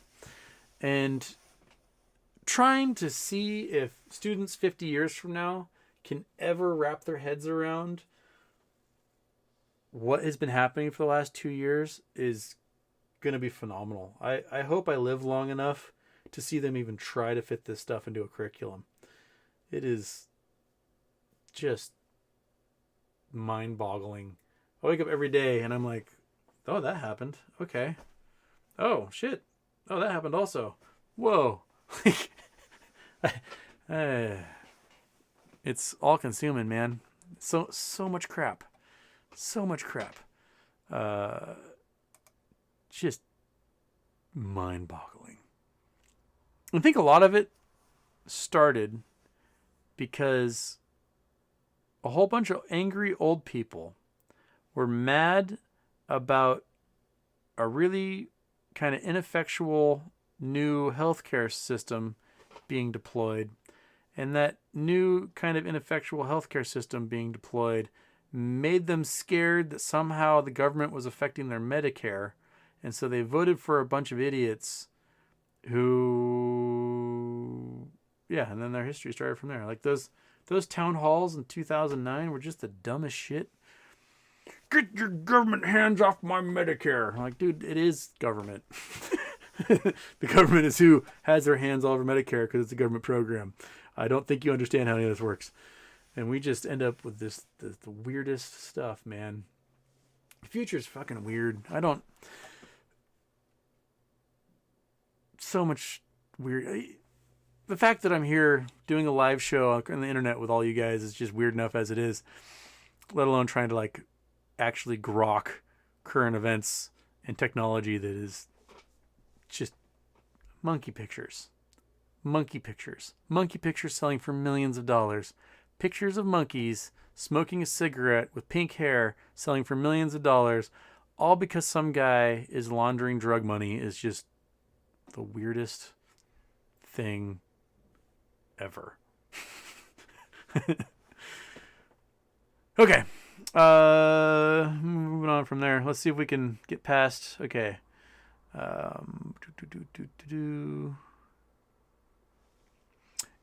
ESCO generation. I don't think all the companies that are claiming to leave Russia is true. I think Putin just took the properties and assets and then kicked them out. Some of that might be happening. The problem is, as I was saying earlier, was I talking about this? No, I posted I was talking about my roommate about this. I posted a thread from a historian who's talking about like cartels and mafias. So if you are a mafia, kleptocracy, cartel, you want the easy things it is to control to make a bunch of money. Drugs. You got to push drugs through. You pick plant, smash plant into thing, pour a bunch of chemicals on it, boom, drugs, get drugs into country. There you go. That's pretty straightforward. Not too meticulous. Not too much specialization. So like the cartels in Mexico took over avocado production. So if you are buying avocados, you are buying blood avocados at this point, because all the avocado production has been taken over by the cartels. Because they can understand, pick plant, put in box, ship to country. We can take that over. In Russia, you have a kleptocracy. The Eurasian mafia runs Russia. And so the dumbest meatheads, they go into oil and gas, suck out of ground, put into barrel, ship away. Done. Pretty easy to do. Next dumbest go into metallurgy. So they might be in mining operations, or they might be smelting metals and doing the metallurgy on that. Again, a little technical, so they don't quite as much meathead power as the folks in the oil and gas industry. But if you get beyond the metallurgy and you get into the realm of mechanization, manufacturing, building intricate devices, all of a sudden the meathead oligarchs, they can't do that. They can't run a company that makes specialized mining equipment. They can't run a company that makes specialized tractors or computer processors. They don't have the technical ability, so they have to leave it to a nerd. And what they try to do is they try to minimize the influence that nerd may have. But as long as that company exists, you need to have a nerd engineer running that company, and a meathead oligarch can't do that. And so what's been happening in Russia is that they've slowly been forcing out the high tech, the machinists, the detailed manufacturing, and offshoring it, even in places that's more expensive, like the Czech Republic, to build stuff. And as a way to push out the threats to the oligarchy, to the mafia, because the underlying thesis is society starts with just a roving band of ne'er-do-wells. It always starts with a gang. They club people over the head. They take stuff from each other. They, conquer lands or whatever. But when they become settled and things have to get more complex, they either have to revert to gangsterism or evolve into a society where nerds take over. Like, think about the Huns, right? The Huns came from the steppe. They pushed their way into Europe as murderous barbarians, pillaging and raping and doing all the things that barbarians do. And eventually, a truce was kind of settled with the Europeans. They're like, Huns, you can take this place and you can make it your own. Just leave us alone. And the Huns got hungry. And that's where they settled. And they're like, okay, well, we're here now. And now we're going to be aristocratic Europeans.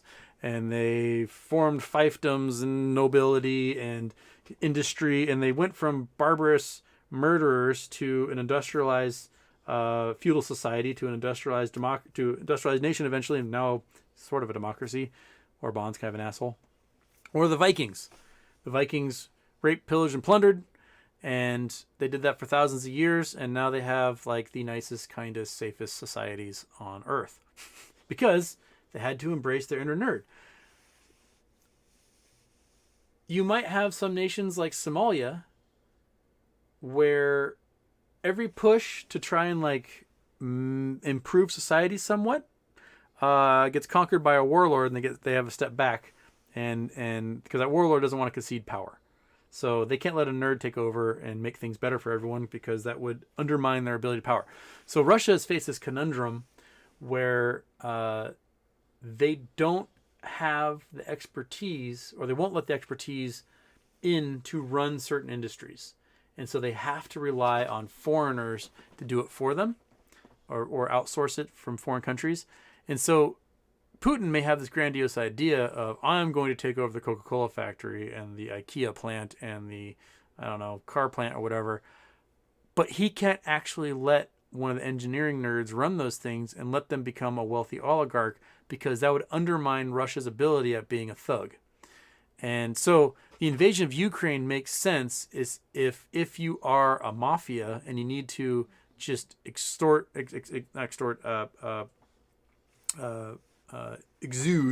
brute power on somebody, just knock them over the head and take their shit, because that makes sense in a kleptocracy. You literally just knock people over the head and take their shit. What are they going to do about it? Nothing. I got your shit now. So, Putin may take these industries over, but he'll just run them into the ground. So it may as well, it'll be cheaper for him to just let them die than it would be to try and invest a bunch of time, capital, and money into making them work, because he's just going to let them die anyway. The example the guy in the Twitter thread used was the mining manufacturing company.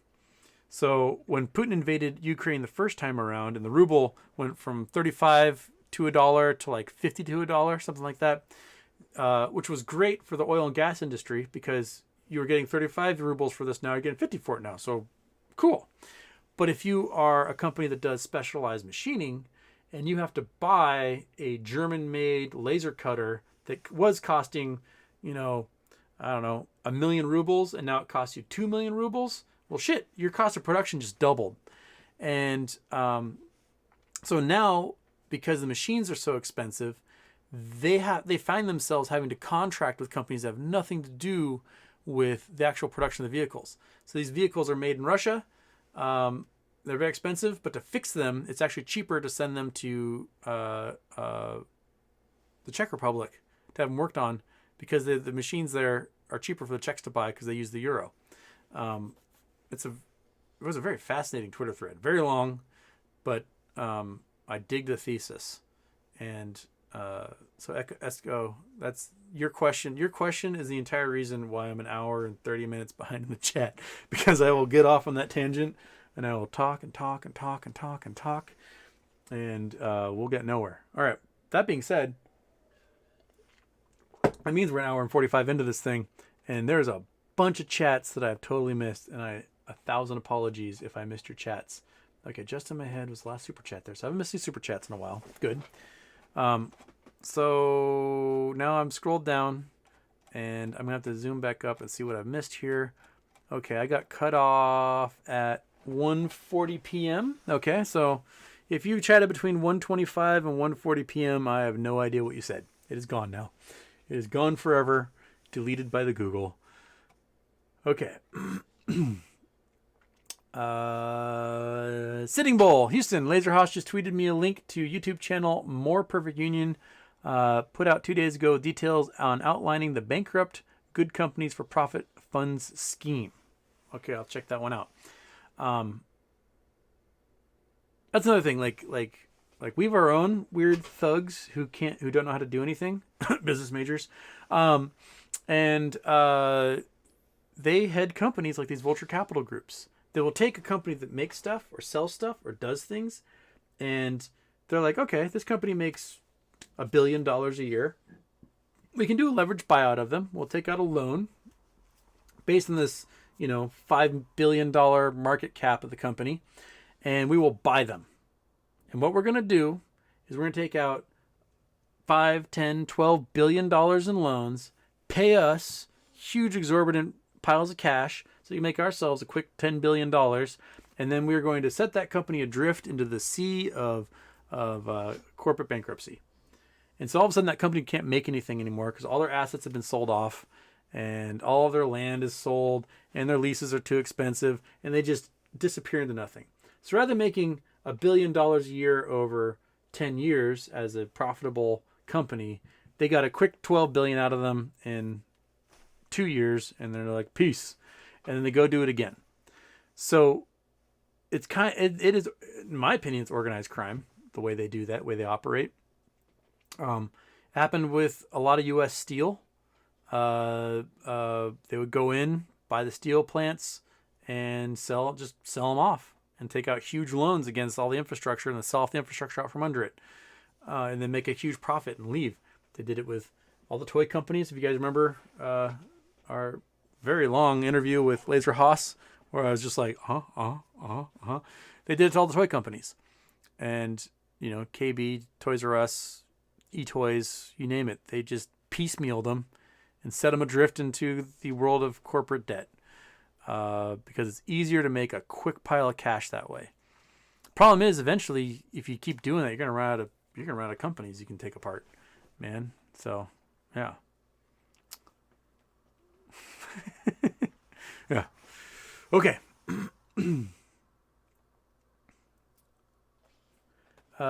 Adrian PD 1982 Houston has a serious question. How many nukes would it take to cause the sky to darken for years? How many? You think a couple hundred, Monkey? That might be enough to do it. Depends on their yield, right? Well, I mean, the Tonga eruption was the equivalent of quite a few nuclear bombs. Tonga eruption force. So Tonga eruption erupted with 600 Hiroshima bombs. So it's going to take more than that to blacken the sky forever then.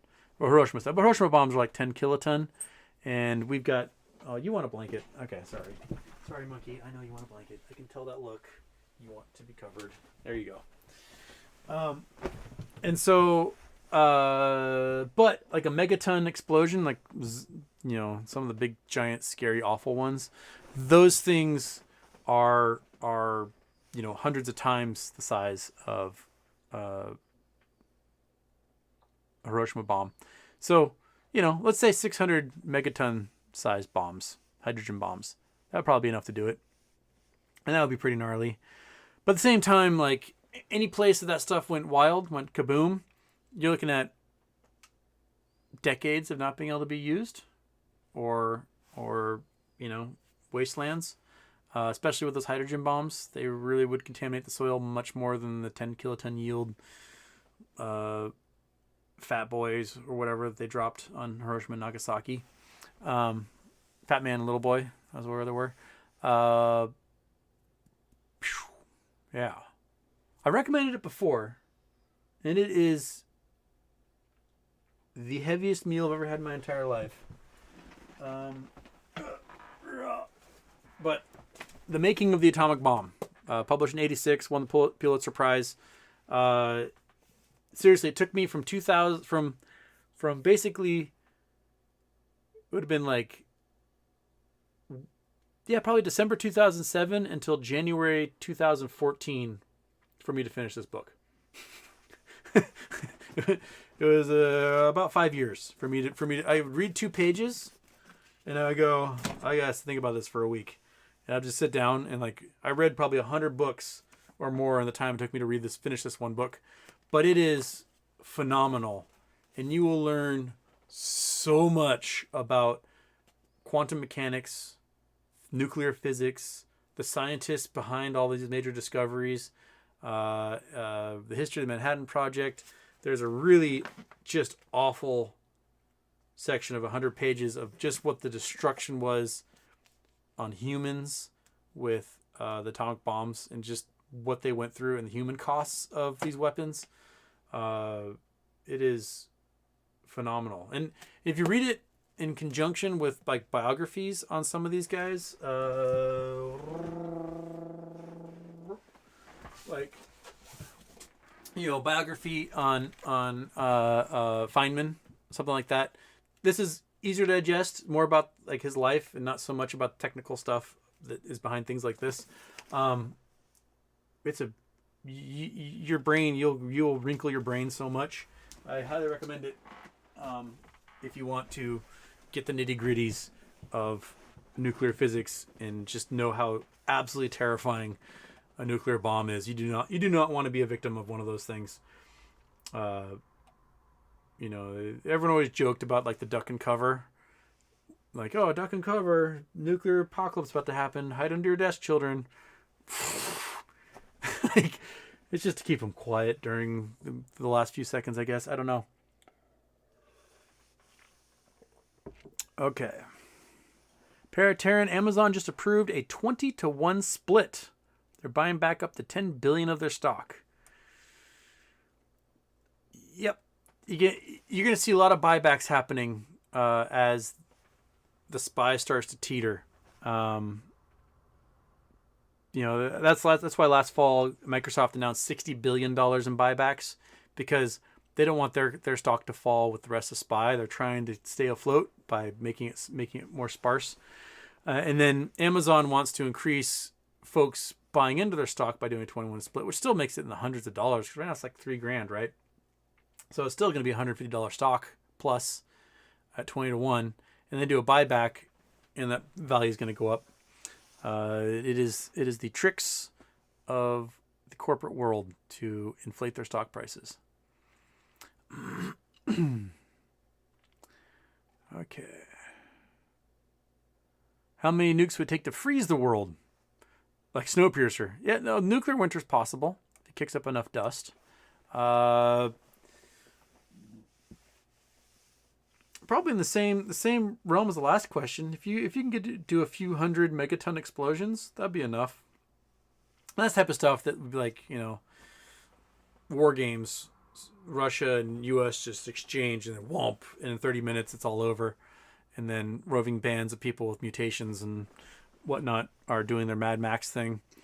And yeah, it would suck. You guys won't see me anymore. Like I said, I'm in the middle of 7 first strike zones. I'll just be glassed, and poor monkey butt will, you know, hopefully the blanket will protect her. She'll be fine with that blanket. It's a nuclear-proof fuzzy blanket. She'll be totally fine. But she'll have to fend for herself out in the charred forest, eating all the forest creatures. Okay.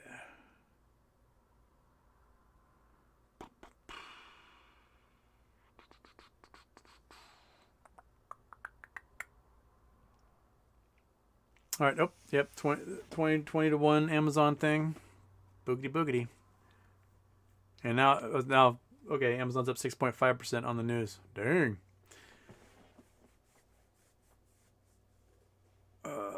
Crafted Genius, have you picked up any GME books? There's one about how Wall Street won overall. I don't think you can really pick up books on any of this stuff until it's over. It is not over. Like, it's not over. There's so many hedge funds still on the precipice of precipice. How's the word? Precipice. There we go. Call the ambulance. There's so many things on the precipice of ruin. So many hedge funds that it's not over. Not over in the least.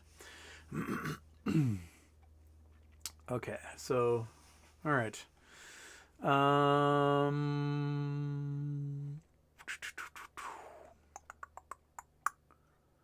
So I'm at the 2 o'clock range in the chats. I'm gonna do a little scoot even further down here, past all of the webcams, chat.com, hot girls and boys.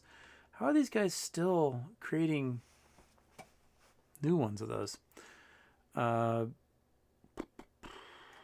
we're gonna go down here towards the end here and get a couple more questions at the end. Sorry if I skipped your stuff. I try to read as many as I can, but I just can't get to them all. It just happens.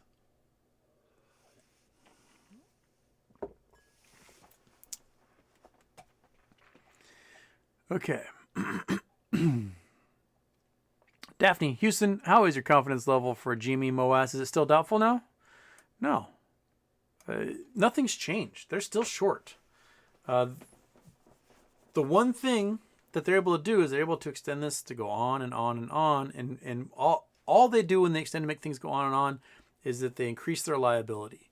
So if they had just let this sucker run January 28th of last year, it would have gone to $1,000 a share. Yeah, the hedge funds would have been out a few billions of dollars and it would have been all over. But instead, they pissed us off.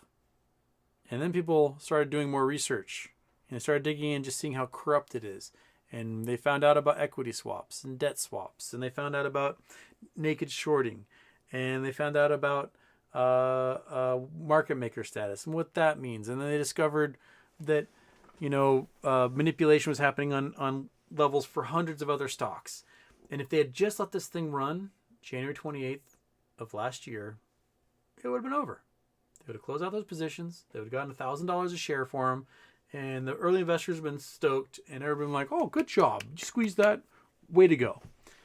But they panicked. They turned off the buy button. And they bought time for the hedge funds. And all that time is done for the hedge funds is it had them dig deeper and deeper and deeper and deeper. And they're screwed. If assets under management shrink any appreciable amount, they're not going to make enough cash off of their puts on that. And they're going to get margin called. They have to. Because they're going to get to a point where their leverage is way more than 30 to 1. And the banks are going to go, oh, crap. The feds are making me margin call. I've got a margin call and I've got to assume all of this liability. And they'll liquidate these guys. They'll pay off, 3% of what they owe. And the bank is now stuck with all of these positions. And they've got to close these positions. And they don't have the cash to do it. So the Federal Reserve can go, we have to now print a whole bunch of money.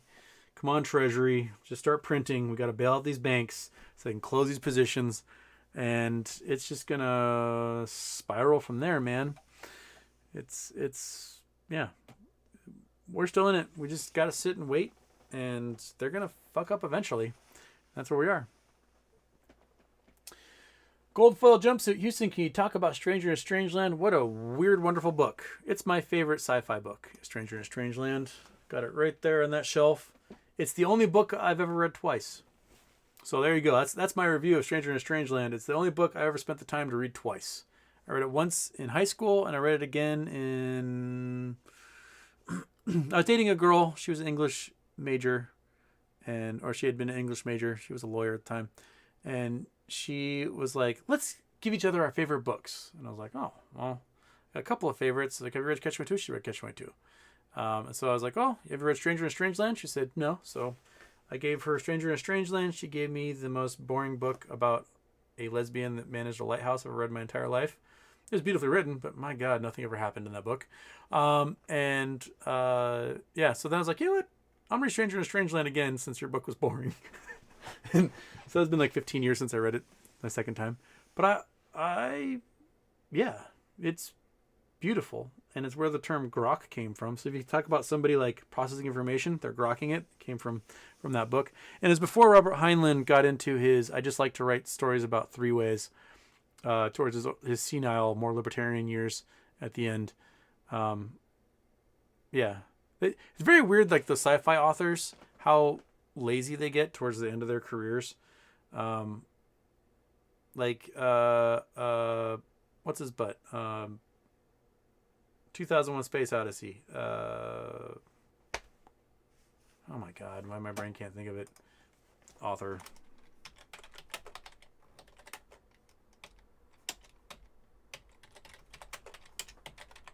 Arthur C. Clarke. Before I even finish that, Arthur C. Clarke. So Arthur C. Clarke wrote these beautiful, intricate books, but towards the end of his life, he's like, "Oh crap, I have all these ideas. I need to punch them out." It's like, you're at 2001: Space Odyssey. Then there's 2010. And then there's one that was like 3001: Space Odyssey, I think, and it was like this thick, and mostly it was just like bullet points of like possible things that could happen in the future with annotations from sci-fi or Scientific American articles or whatever, but oh, this is possible.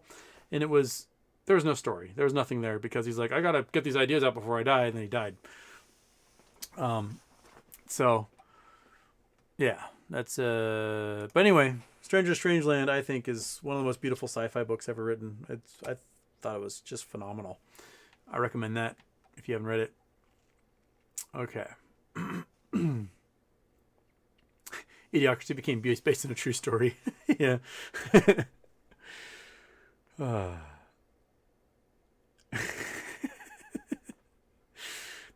Sitting bull.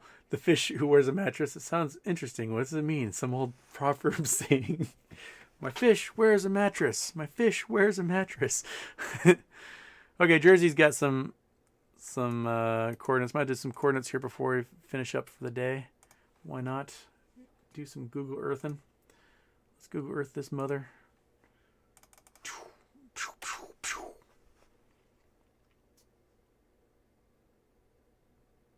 Oh, we're going to the countryside, English countryside. What do we got? We have... Is everything on Landsat now? What is this bullshit? Seriously. Why won't you... All right, I'm going to close this sucker, and I'm going to start it again. And let's see if we can, you know, let the Google Earth do its thing. So while Google Earth's doing its thing, we'll do some more questions here. Are you actually loading? Aren't you loading? Okay, load Google Earth. There we go.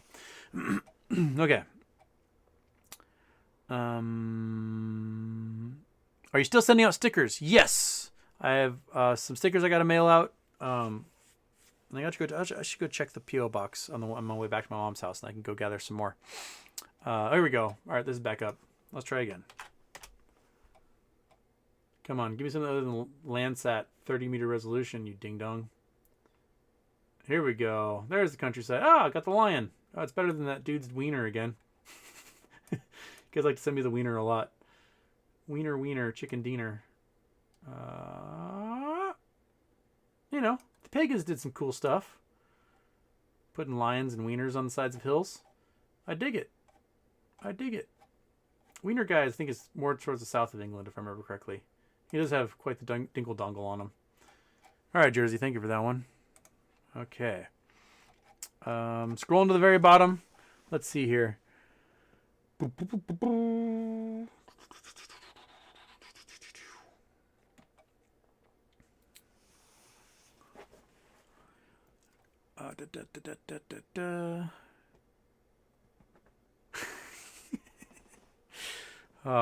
Okay. Talking about what IRC should invest in next. Let's do one more question. Whisper, any thoughts on the plunge protection team? Boss Blunts keep mentioning. Yeah, I think the plunge protection team has been working overtime since at least Christmas. Yesterday, was it yesterday? The SPY went down like 3% overall. It was the most it dropped since October 2020. What we were seeing was anytime the SPY would take a drop to 1.9%, it would just bounce. And there'd be a huge investment into boosting the stock prices of S&P 500, especially the main players in S&P 500, your Microsofts and Amazons and stuff like that. I think when it's all said and done, there'll be stuff released from the government after this is all over saying, oh yeah, we spent like $10 trillion keeping the market afloat for months. And I think that's what's happening, is that they're honestly keeping they're artificially inflating the prices of these stocks by doing massive buys. And the Federal Reserve is probably sitting on a huge amount of stock right now. And they're fully expecting, I bet, to just lose that money. That when worse comes to worse and they can no longer keep it afloat, they'll have to just jettison the ownership of it and generate cash from it and use that cash to pay us. That's probably, it'll be at a loss, but it'll be cash that they had printed for keeping it afloat. And when the shit's a fan, that's what they're going to use. Yeah. So I don't know how much longer they can keep it up, because as long as they're doing plunge protection, they're increasing inflation. So the Fed is like, oh, you have to cut interest rates to battle inflation, but the plunge protection team is just printing money and dumping it in the market, increasing inflation. So we are, like, right hand and left hand are doing the exact opposite. They're not doing the do as I say and say as I do, whatever type thing. They're contributing to the problem at this point. You need to let the market correct. You have to. It has to correct. Otherwise, what comes later is going to be so much worse. And I don't think people are quite ready for what that means. Okay. Yeah. Okay, I got to go back and be the person, take care of my mom. Monkey butt? Monkey butt? Hey, you ready? You ready to go onward? Yeah? All right. I'm not sure if and when I'll be able to do a show on Friday. I definitely won't be able to do one in the daytime because I'll be, like, taking on the new dog on Friday. Trying to figure out how to, like, keep that dog from messing up my mom's hip. I don't know how we're going to do this. Maybe I can do a late show Friday night. So it'll definitely after dark, like late after dark, to the type of late after dark where Europeans will be waking up to me being on.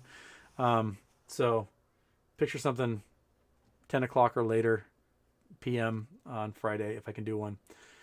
If not, maybe it'll be another Saturday show like we did this weekend. Yeah, so that's it from me and Monkey. Catch you later and enjoy your days.